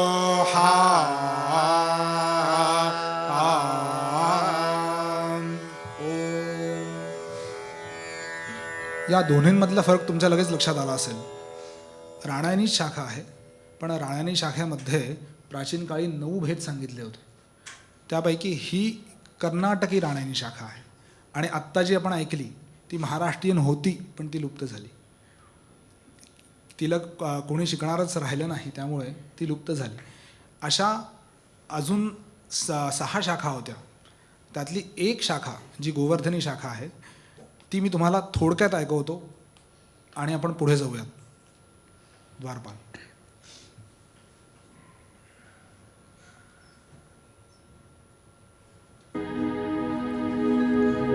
हा साम वेगळा आहे. होय्या होय्या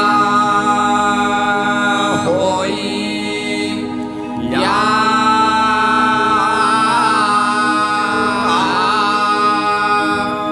पीबा मत्स्वाहा ओजो सहो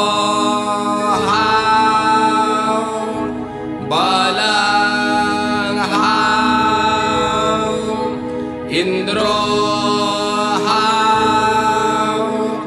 वायो बृहत्था रेतं स्वरिहा ज्योतिर्हा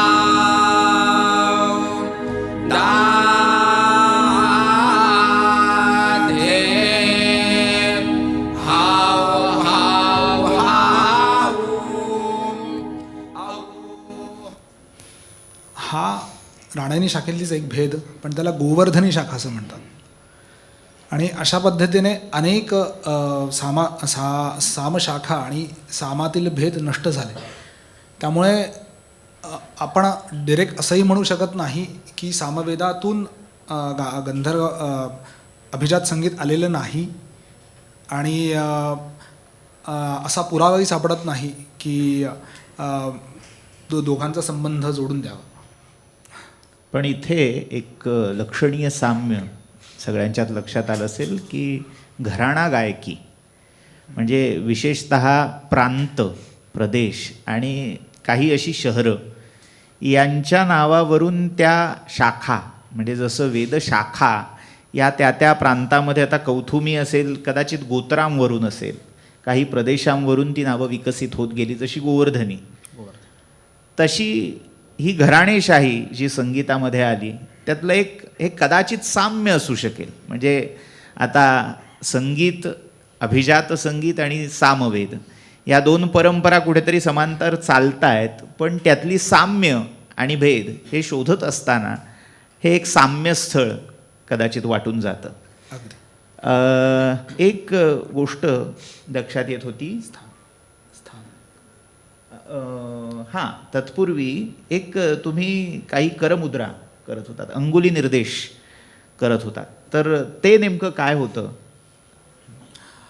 ज्या पद्धतीने संगीत गात असताना आपण तंबोऱ्याची साथ घेतो, त्या पद्धतीने आम्ही सुद्धा स्वर म्हणत असताना हाताच्या मुद्रेंची साथ घेतो. त्याला नारद महर्षींनी गात्रवीणा असं नाव दिलं आहे. ही गात्रवीणा आहे.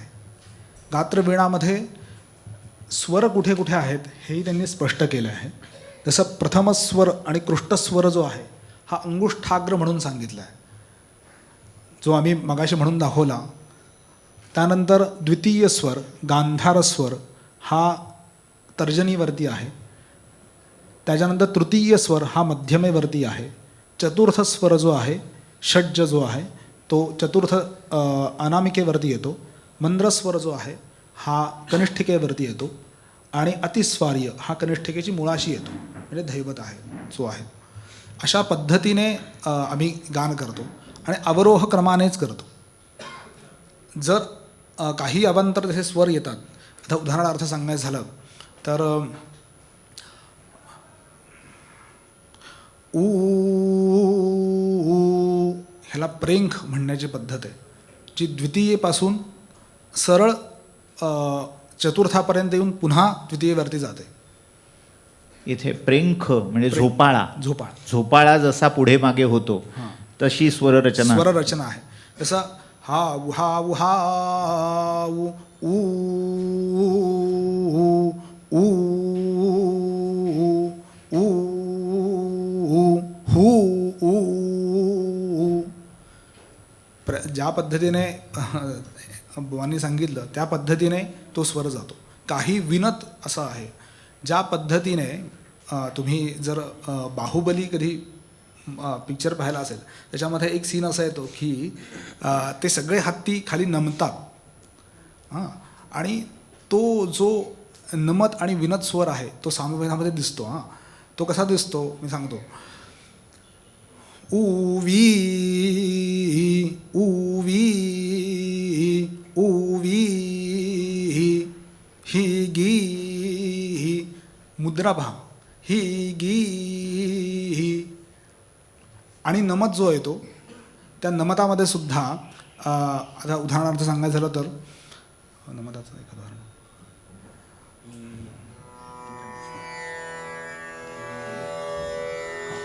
ओम ई या ई या ई या. हत्ती हुंकार देताना जितका स्वर, जितका मात्रा आहे त्याची, तितकीच मात्रा या नमताची आहे. आणि विनत म्हणण्याचं तात्पर्य आहे की तो स्वर आतमध्ये झुकतो. उवी उवी दाबला जातो. असेही अवांत स्वर आपल्याला पाहायला मिळतात. त्यानंतर निधन असाही स्वर आहे जो आपल्याला सामाच्या शेवटी येताना दिसतो. हेही सांगणं अगत्याचं आहे की साम हा 5 विभागात विभागला गेला आहे. प्रस्ताव, उद्गीथ, प्रतिहार, उपद्रव आणि निधन. ज्या पद्धतीने अभिजात संगीतामध्ये नाथोम, स्थायी, अंतरा, संचारी आणि अभोग असे 5 विभाग केलेले आहेत, तसे सामातही दिसतात. आणि नाथोमच्या संदर्भात तुम्ही काही बोलणार होता. अनंतोम. अनंतोम म्हणजे अखंड ह्या सामगायनाच्या सुरुवातीला प्रस्ताव जो केला जातो, तर माझ्या अंदाजान त्यावेळी ओंकाराची आवर्तनं होतात. आणि ध्रुपद किंवा ख्याल गायकीमध्ये सगळ्यांना आता माहितीच असेल, षड्जाची आवर्तनं अखंड केली जातात. म्हणजे सामामध्ये जे स्थान उद्गीताचं किंवा ओंकाराचं आहे तेच अभिजात संगीतामध्ये षड्जाचं आहे. त्यामुळे पुन्हा हे एक साम्य मला महत्त्वाचं वाटतं. आणि दुसरं त्याला अनंतोम अनंतोम म्हणजे अनंतोमच्या बाबतीत सांगायचं झालं तर 2-3 अनुबंध इथे जुळण्यासारखे आहेत. आपण कबीर बागेत आहोत त्यामुळे कबीर साहेबांच्या पदामध्ये अनहद बाजत ढोल रे, अनहत बाजा बाजे असे संदर्भ मिळतात.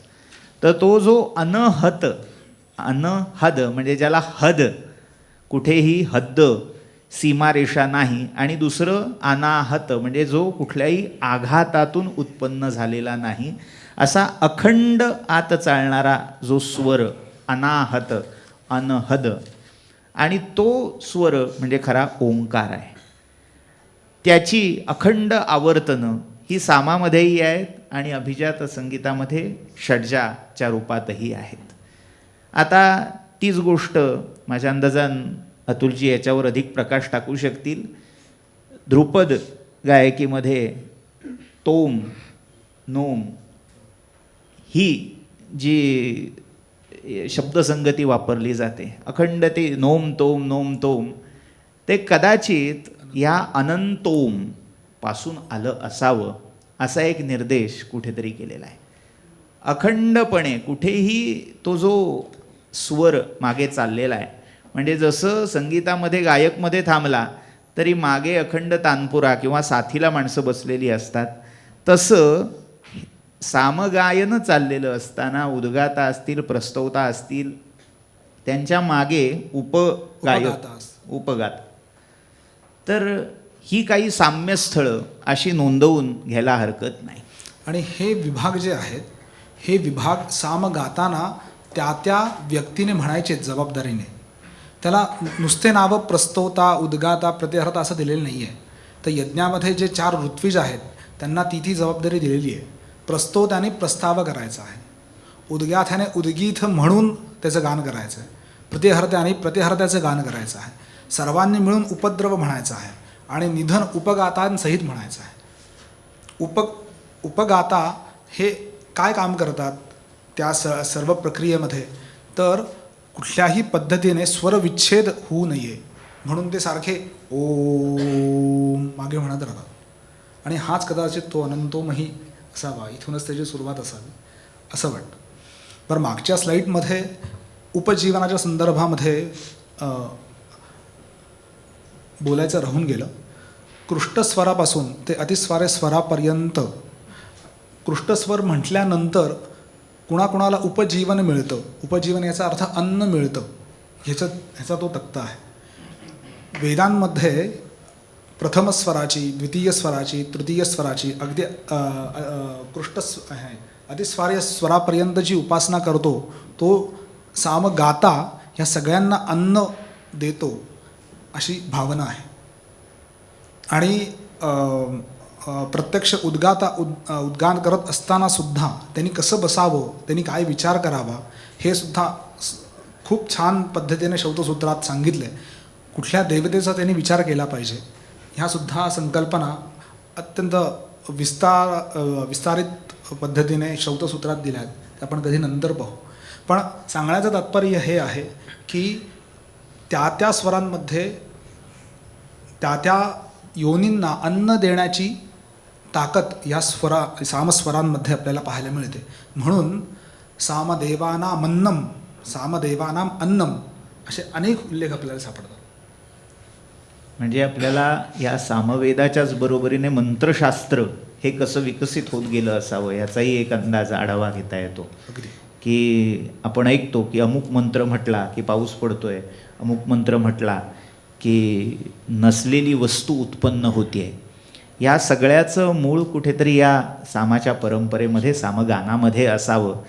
त्या स्पंदनांच्या विशिष्ट पद्धतीने, विशिष्ट क्रमाने केलेल्या आवृत्त्या, आणि सगळ्यांना हा विश्वाचा नियम माहितीच आहे की स्पेस, एव्हरीथिंग इज स्पेस, अवकाश आहे, आणि त्या अवकाशामध्ये उत्पन्न होणारी जी व्हायब्रेशन, स्पंद, त्या स्पंदातून या सगळ्या विश्वाची उत्पत्ती आहे.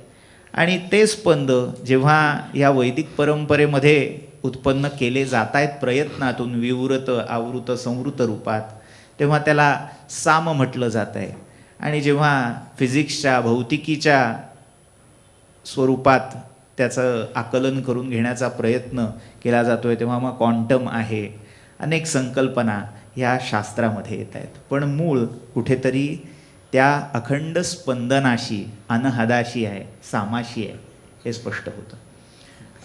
आपण मगाशी म्हणालात त्या वीणा, तर गात्रवीणा हा सामामधला भाग आहे. तसा अभिजात संगीतामध्ये दारवी वीणा म्हणजे दारू या शब्दाचा अर्थ आज वेगळा मराठीत केला जात असला तरी संस्कृतमध्ये दारू हा शब्द लाकूड या अर्थी येतो. दारू ब्रह्म मुरारी म्हणजे जगन्नाथाला, जो पुरीचा जगन्नाथ आहे त्याला दारू ब्रह्म म्हटलं जातं, लाकडापासून जो तयार झालेला आहे.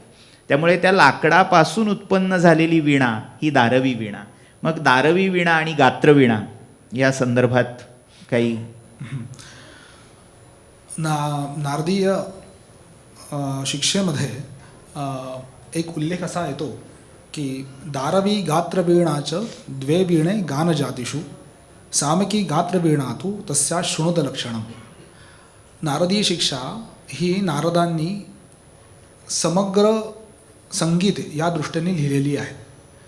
ते लिहित असताना ते या दोन वीण्यांचं प्रामुख्याने उल्लेख करतात. ते म्हणतात की गात्रवीणा आणि दारुवीणा.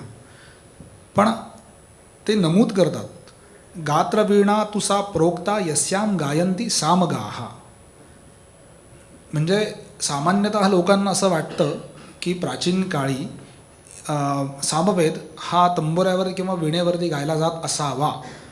पण त्यांनी स्पष्ट सांगितले की सामगान करणारे सामग, उद्गाता, हे छंदोग हे सर्व गात्रवीणेवरती गात असत. मग प्रश्न असा पडतो की दारवी वीणेचा त्यांनी का उल्लेख केला आहे, दारवी वीणा हे ते का सांगतायत. तर त्याचं कदाचित कारण ते गंधर्व, अप्सरा किंवा तत्कालीन जे सूत परंपरेमध्ये गाथा गाणारे लोक होते त्यांनाही ते त्यामध्ये सामावून घेत असावेत असं मला वाटतं. हा एक संदर्भ मला फार महत्त्वाचा वाटतो. एक आक्षेप कायम वैदिक परंपरेवर घेतला जातो की वैदिक परंपरा ही काही वर्गापुरती, समाजापुरती, वर्णांपुरती मर्यादित होती, ती सर्वसमावेशक नव्हती. या यज्ञांमध्ये, वेदाच्या एकूण परंपरेमध्ये या सर्वसमावेशकतेचा अभाव, अशी ओरड आज समाजामध्ये अनेक स्तरातून केली जाते. तर आपण जो हा गाथीन किंवा गाथा गाणारे हा संदर्भ इथे उद्धृत केलात तर त्यावर अधिक थोडा प्रकाश टाकलात. हो, असं आहे की संगीतामध्ये मार्गी आणि देशी अशा दोन पद्धती आपल्याला प्राचीन काळापासून पाहायला मिळतात.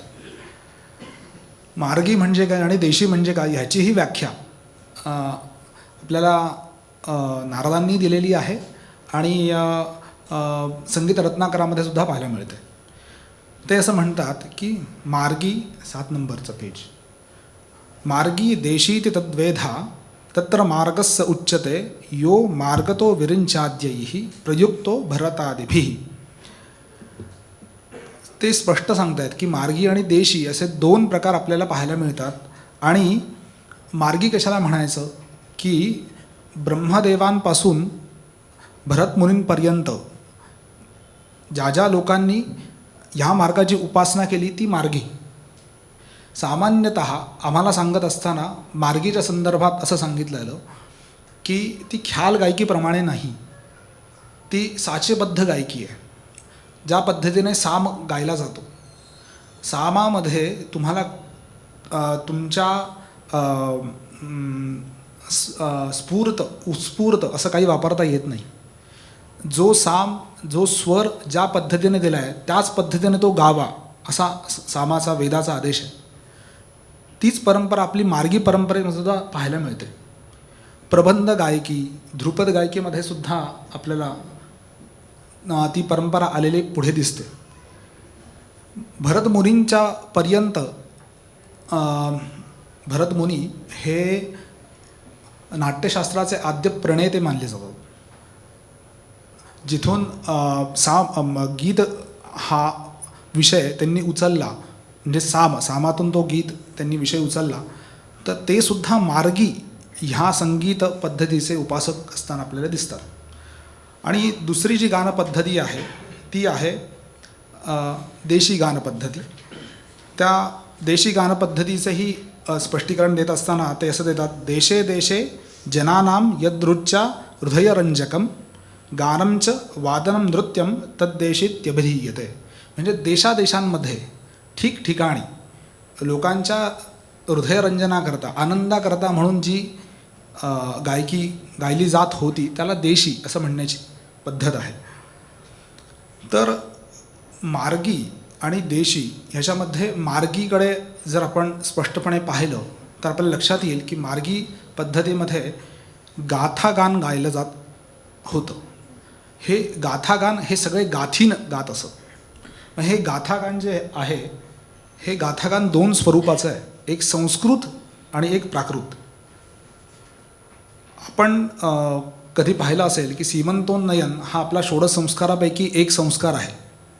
त्या संस्कारामध्ये आपल्याला गाथी 9 असे 2 जण सोमो नो राजावतु मानुषाः अशा प्रकारचे गाथा गाण्यासाठी बोलवायला सांगितले. वास्तविक पाहता आज होतं काय की वीणा गाथिनो म्हटल्यानंतर ते सामवेदी लोकांना बोलवतात, पण वास्तविक पाहता तिथे जे गाथी म्हणणारे जे लोक आहेत हे तत्कालीन त्यांना अपेक्षित वेगळे आहेत.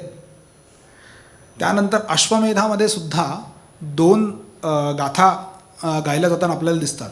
ते म्हणजे एतद्यदा आणि इत्यजिना हे 2 गाथासुद्धा अश्वमेधामध्ये राजाला खुश करण्यासाठी म्हणून गायल्या जाताना आपल्याला दिसतात. ही झाली संस्कृत गाथा पद्धती. आणि विशेष करून आत्ता ज्यांनी उल्लेख केला बुवांनी की जसं अभिजात किंवा या सगळ्या यज्ञाच्या मध्ये इतर लोकांना प्रवेश नव्हता अशा प्रकारचा आक्षेप घेतला जातो, तो इथे मात्र आपल्याला खंडित होताना दिसतो. कारण की प्राकृत गाथेमध्ये त्यांनी महत्त्वपूर्ण उल्लेख केला आहे शौतसूत्रांनी. ते असं म्हणतात की मार्जाली नामक एक धिषणी असते. धिषणी म्हणजे एक उंचवटा असतो आणि उंचवट्याभोवती त्या सर्व दासींनी, सर्व शूद्र दासींनी इदम मधु असं म्हणून प्रदक्षिणा मारायच्या. आणि त्यावेळेस तिथे हिल्लिका, हिंबिनी, हस्ताबारा, संवत्सर गाथा नावाच्या गाथा गायच्यात. आता ह्या सर्व गाथा जी परंपरा आहे, ही सर्व गाथा परंपरा आहे ही मार्गी पद्धतीची आहे, ही देशी पद्धतीची नाही. आणि केवळ ही गाथा आपल्याला ब्राह्मण काळात किंवा शौतसूत्र काळात दिसते असं नाही, तर अगदी ऋग्वेदामध्ये सुद्धा इंद्रमित गाथिनो बृहत अशा पद्धतीचा असं प्रकारचं वाक्य आपल्याला सापडतं. म्हणजे गाथी वर्ग बृहत छंदाने इंद्राची स्तुती करतो. गाथी वर्ग हा वर्ग होताच. म्हणजे हा जो वर्ग आहे हा ज्याप्रमाणे देवतांची स्तुती करत होता तद्वत तो राजा असो, अमात्य असो किंवा तत्कालीन कोणी धनाढ्य असो किंवा गुणवान व्यक्ती असो यांचासुद्धा तो गान करत असे.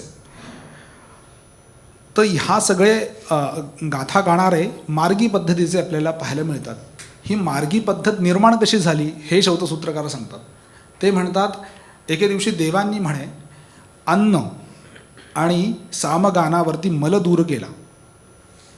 सामगानातला जो मल दूर केल्यानंतर जे हाती आलं ते म्हणजे मार्गी पद्धत, गाथा पद्धत. आणि अन्नावरचं मल दूर केल्यानंतर जे हाती आलं ते म्हणजे सुरा, अमृत. म्हणजे सांगण्याचं तात्पर्य हे आहे की मार्गी पद्धतीचा अवलंब आपल्याला केलेला शेवटपर्यंत पाहायला मिळतो. आणि हे सगळे गाथी वर्गातले लोक आपल्याला पाहायला मिळत आहेत जे मार्गी पद्धतीने गात आहेत. तेच आजचे किंवा अभिजात संगीतातील जाती वर्ग नसावेत का असा माझा तुम्हालाच प्रश्न आहे. हे जाती गान करणारे जे लोक आहेत ते सामान्यतः ह्याच वर्गामध्ये ह्याच पद्धतीने गात असताना आपल्याला दिसतात, पाहायला दिसतात. त्यामुळे ही परंपरा आपल्याला पुराणाच्या सूत परंपरेपर्यंत सुद्धा येताना दिसते. म्हणजे कुठल्याही पुराणात तुम्ही जरी पाहिलं तर तुमच्या लक्षात येईल की तो वाच, हां, सुतो वाच हे वाक्य सगळीकडे पाहायला मिळतं. सूत काय करतात तर तत्कालीन जे राजा आहेत, जे गुणवान आहेत, त्या लोकांची स्तुती करतात. ही स्तुती कुठल्या पद्धतीने करतात? मार्गी पद्धतीने करतात. म्हणून नारद महर्षी त्यांच्या स्वतःच्या नारदी शिक्षेमध्ये संपूर्ण गानाचं वर्णन करत असताना आर्चिकम गाथिकम चैव सामिकंच स्वरांतरम असं सांगतात. मी केवळ सामाचं हे करत नाही आहे, स्वरगणन करत नाही आहे, तर मी आर्चिकाचं म्हणजे रुचेचंही करतो आहे, सामाचंही करतो आहे आणि गाथेचंही करतो आहे असं त्यांना सांगायचं आहे. आणि ह्या सर्व गोष्टींवरनं थोडं आपल्या लक्षात येत असेल की साम परंपरा, त्याच्यानंतर गंधर्व परंपरा, गाथा परंपरा ह्या कशा टप्प्याटप्प्याने येणाऱ्या परंपरा आहेत. आणि आत्ता जी ख्याल गायकी येते ती सामान्यतः देशीकडे वळणारी आहे. कारण की तिथे रिस्ट्रिक्शन ज्याला म्हणता येतात ते आपल्याला दिसत नाहीत. ख्याल गायकी उत्स्फूर्तपणे येताना आपल्याला दिसते. आणि अशा दोन पद्धतीच्या गायकी आपल्याला प्राचीन कालापासून ते आत्तापर्यंत पाहायला मिळतात.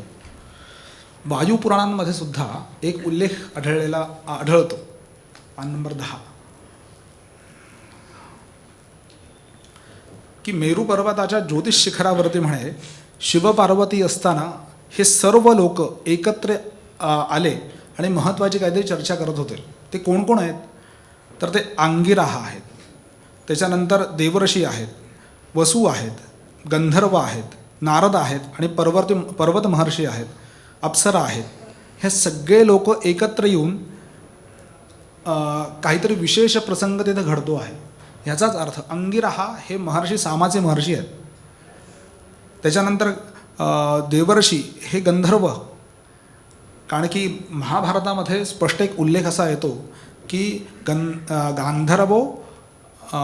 गांधर्ववेदो नारदस्य इति. गांधर्ववेद हा नारदांचा आहे असा महाभारतामध्ये स्पष्ट उल्लेख येतो. त्यानंतर विश्वावसू आहेत, गंधर्व आहे, अप्सरा आहेत. हे सगळे एकाच वेळेस आपल्याला तिथे पाहायला मिळतात. ह्याचाच अर्थ ह्या सगळ्यांची परंपरा स्वतंत्र आहे. ह्या सगळ्यांनी आपापल्या पद्धतीने त्याच्यामध्ये योगदान दिलेलं आहे आणि त्या त्या गोष्टी सिद्ध केलेल्या आहेत. पुढे ह्या सर्व परंपरेमध्ये आपल्याला सामान्यतः म्हणजे प्रचलित संगीत आणि वैदिक संगीत ह्याच्यामध्ये साम्य काय दिसतं असं आपण पाहिलं तर आपल्या लक्षात येईल की षड्जाती स्वरसंकल्पना सारख्या दिसतात. पान नंबर 11 षड्जाती स्वरसंकल्पना आपल्याला सारख्या दिसतात. त्यानंतर प्रातःकाली मंद्रस्वरातील उपासनाही सारखी आहे. कारण की यज्ञाकाळी बहिष्पवमानामध्ये मंत्रस्वरात गान केलं पाहिजे अशा प्रकारचा उल्लेख आहे. तो इतक्याच मंदस्वरात असावा की पक्षीही उठू नयेत असं वाक्य आहे. त्यानंतर सामातील 5 भागांचे आत्ता आपण विवरण केलंच की सामातील प्रस्तावापासून ते निधनापर्यंतचा भाग आणि अभिजात संगीतातील नाथोंपासून ते अभोगपर्यंतचा भाग हे आपल्याला साम्य पाहायला मिळतं. तसेच सामामध्ये रुचेचा पुनरुच्चार होताना दिसतो सातत्याने. एकाच रुचेचे अनेक साम आहेत हे आपल्याला दिसतात. तसेच आपल्याला लौकिक गानात सुद्धा पाहायला मिळतात. म्हणजे लौकिक गानामध्ये एका तुकड्याचे अनेक वेळा गान करताना आपल्याला गान करताना आपल्याला पाहायला मिळतं. आणि काही वेळेस चिजेत नसलेले सुद्धा शब्द येतात. जसे गुंया इत्यादी जे शब्द येतात ते चिजेत नसलेले सुद्धा असतात. ते सामवेदात सुद्धा पाहायला मिळतात. त्याला स्तोभ असं म्हणतात. आम्ही जे सुरुवातीला गाणं म्हणलं आज ज्या दोहम हे वास्तविक स्तोभ आहे. मूर्धानंद देवो अर्दिम हा मंत्र आहे. मग तो स्तोभ का घेतला गेला? कारण की साम सुंदर व्हावा म्हणून स्तोभ आहे. तो अधिक सुंदर व्हावा आणि अधिक देवतातनं प्रसन्न व्हावेत हा त्यामागचा भाव. त्यानंतर गात्रवीणा आणि दारुवीणा ही आपण पाहिली. जी गात्रवीणा आहे त्याला परंपरेमध्ये दैववीणा असं मानलं जातं आणि दारुवीणा आहे त्याला मानुषी वीणा असं मानलं जातं. हे सुद्धा साम्य आपण पाहतो. आणि अत्यंत महत्त्वाचं ते म्हणजे हे दोघेही जण ओंकाराचे उपासक आहेत. सामवेदामध्ये छांदोग्यातील पहिल्या खंडामध्ये ओम इत्येतदक्षरमुद्गीतमुपासीत ह्युद्गायतस्योपव्याख्यानम. साम हा कुणाची उपासना करतो असा प्रश्न आला असता ते सांगतात की साम हा ओंकाराची उपासना करतो, सामवेदी हा ओंकाराची उपासना करतो. आणि ओंकार म्हणजेच उद्गीत, आणि हे उद्गीत हे सामाचं सार आहे. केवळ सामाचं नाही, हे जगाचं सार आहे असं त्या उपनिषदामध्ये पहिल्या अध्यायामध्ये आलेलं आपल्याला पाहायला मिळतं. त्यामुळे टप्प्याटप्प्याने येणारी ही गायकी आपण पाहिली तर आपल्याला लक्षात येईल की जरी मार्गी गान, देशी गान, सामगान हे भिन्न भिन्न असले तरीसुद्धा नारदांनी असो किंवा भरतमुनींनी असो किंवा आत्ताच्या अभिजात संगीताच्या धुरणांनी असो कधी नाकारली नाही की सामवेदातनं हे उत्पन्न झालेलं नाही असं. ते सांगत आले की हे सामवेदातूनच आलेलं आहे. ह्याचं कारण असं की जवळजवळ 997 शाखा या लोप पावल्या. अगदी काशीचे जे काशीराज म्हणून होते की जे स्वतः क्षत्रिय असून सामवेदी होते, आजही आहेत ते, तर ते सांगत असत की राणेनी शाखेचे 9 शाखासुद्धा 9 शाखांचं पठण आमच्या घरी होत असे की त्यातली आता फक्त 2च शिल्लक आहेत. म्हणजे अशा पद्धतीने आपण पाहू शकतो की सामातून उत्पन्न झालेले हे स्वर, सामात उत्पन्न झालेले मार्गी देशी पद्धतीचं गान, पण आज दुर्दैवाने त्याची संगती आपल्याला लावता येत नाही. इथे थोडक्यात सांगायचं झालं तर संगीत शिकायला बसल्यावर पहिल्यांदा लिप्या शिकवल्या जातात. भातखंडे लिपी, पलुस्कर लिपी, आणि तो तास झाल्यावर जी नुकतंच संगीताच्या शाळेत प्रवेश घेतलेल्या मुलांची स्थिती होते तशी आज आमच्या सगळ्यांची झाली आहे की अरे बापरे हे काय. पण हेही नसे थोडं की हे गरजेचं आहे. काय होतं की आपण नुसते दावे करतो. आजचा काळ असा आला आहे की हो सगळं आमच्याकडे होतं, सामवेदातून आलं, ऋग्वेदातून आलं, वेदातून आलं, वेदोखिलो धर्ममूलम असं म्हणण्याचा नुसता गतानुगतिक प्रघात पडत चालला आहे. नुसतं म्हणत चाललो आहे, पण नेमकं कुठे काय आहे, कुठून कसं शोधायचं, ही माध्यमं, हे रिसोर्सेस हळूहळू काळाच्या परंपरेच्या ओघामध्ये लुप्त होत चाललेले आहेत. त्यामुळे असा उपक्रम हा आज वेदमूर्ती राघवजी, सचिनजी यांनी इथे आपल्यासमोर केला. परिभाषा काय, कदाचित शब्द आपल्या परिचयाचे नव्हते, अनेक संकल्पना आपल्या परिचयाच्या नव्हत्या, त्यातनं किती आकलन झालं हेही कदाचित काही मर्यादा भाषेच्या आकलनाच्या असल्यामुळे होऊ शकतात. पण या सगळ्याचं फलित काय, तर हे संगीत ज्या अनादी तत्वापासून सुरू झालं आणि त्या अनादी तत्वापासून आजच्या वर्तमानापर्यंत त्याच्यामध्ये काय काय स्थित्यंतरं आली आणि त्या सगळ्या स्थित्यंतरातला पहिला महत्त्वाचा मैलाचा दगड टप्पा असं म्हणता येईल तो सामवेद. त्या सामवेदाच्या परंपरेतलं हे संगीत आपण आज पाहिलं. अर्थात काय आहे की कितीही लिपी शिकली तरी जिथपर्यंत ते गायन होत नाही तिथपर्यंत खरा त्याची मजा चाकता येत नाही. त्यामुळे आपणा दोघांनाही नम्र विनंती आहे की आता ह्या एक प्रकारे सामाची जी मैफिल इथे जमलेली आहे त्याचा समारोप सामगानाने आपण करावा.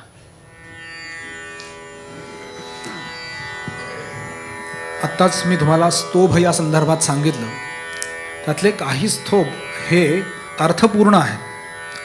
ते अर्थपूर्ण या दृष्टीने की ते त्या मंत्रांना अजून पुष्ट करतात, अजून सुंदर करतात. बरं का बुवा, अग्नीला रत्नधातमम असं म्हणतात. रत्नधातमम ह्याचा अर्थ रत्नांचा साठा असणारा. आणि आपल्याकडे परंपरासुद्धा अशी आहे की ज्यांना धनाची अपेक्षा आहे त्यांनी अग्नीची पूजा करावी, अशा पद्धतीचं वाक्य. का तर तो रत्नधातमम, धनमिच्छेत हुताशनः, कारण की तो रत्नधातमम आहे. तर सामगानामध्ये ते कसं म्हटलं जातं ह्याचा आम्ही एक थोडक्यात उदाहरण देतो आणि आपण थांबूया. ओम हा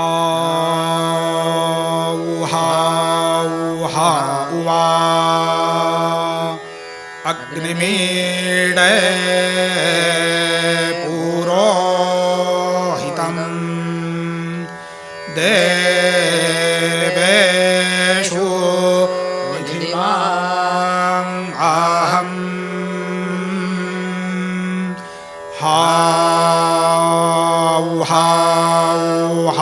उवा यज्ञस्यादेवा मृत्विजम् देवेषु निधिमाम् आहम्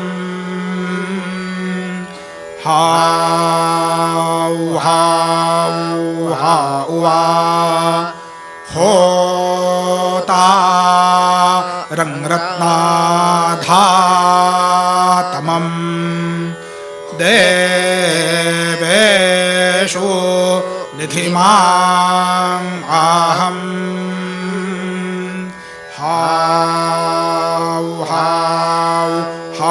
उवा देवेषु निधिमाम् आहम्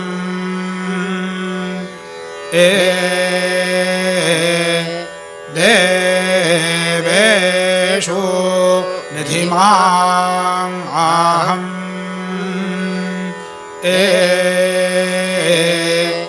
देवेषु निधिमाम् आहम् ॐ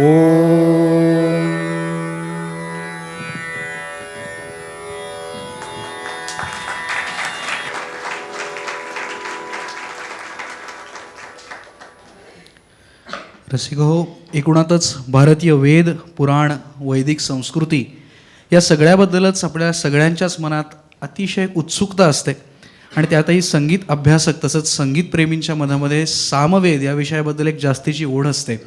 तर आजच्या या सामसंगीत परिचय वैदिक संगीताचा या कार्यक्रमातून वेदमूर्ती राघव रामदासी, वेदमूर्ती सचिन जोशी यांनी सामवेदातल्या वेगवेगळ्या संकल्पना अतिशय समर्पक रीतीने आपल्यासमोर उलगडून दाखवल्या, त्याबद्दल त्यांचे मनःपूर्वक आभार.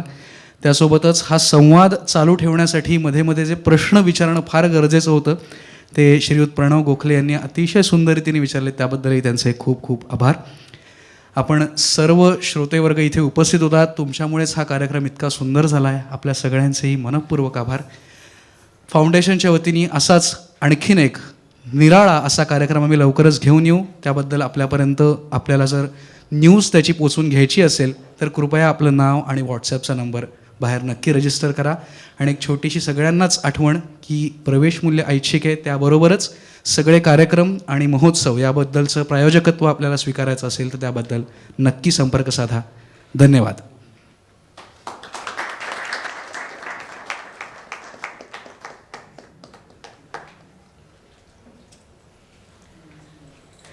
एक छोटीशी कृतज्ञता आजचं सूत्रसंचालन करणाऱ्या स्वानंद पटवर्धन यांच्या प्रती आम्ही व्यक्त करतो. त्यांना एक छोटासा पुष्पगुच्छ देऊन.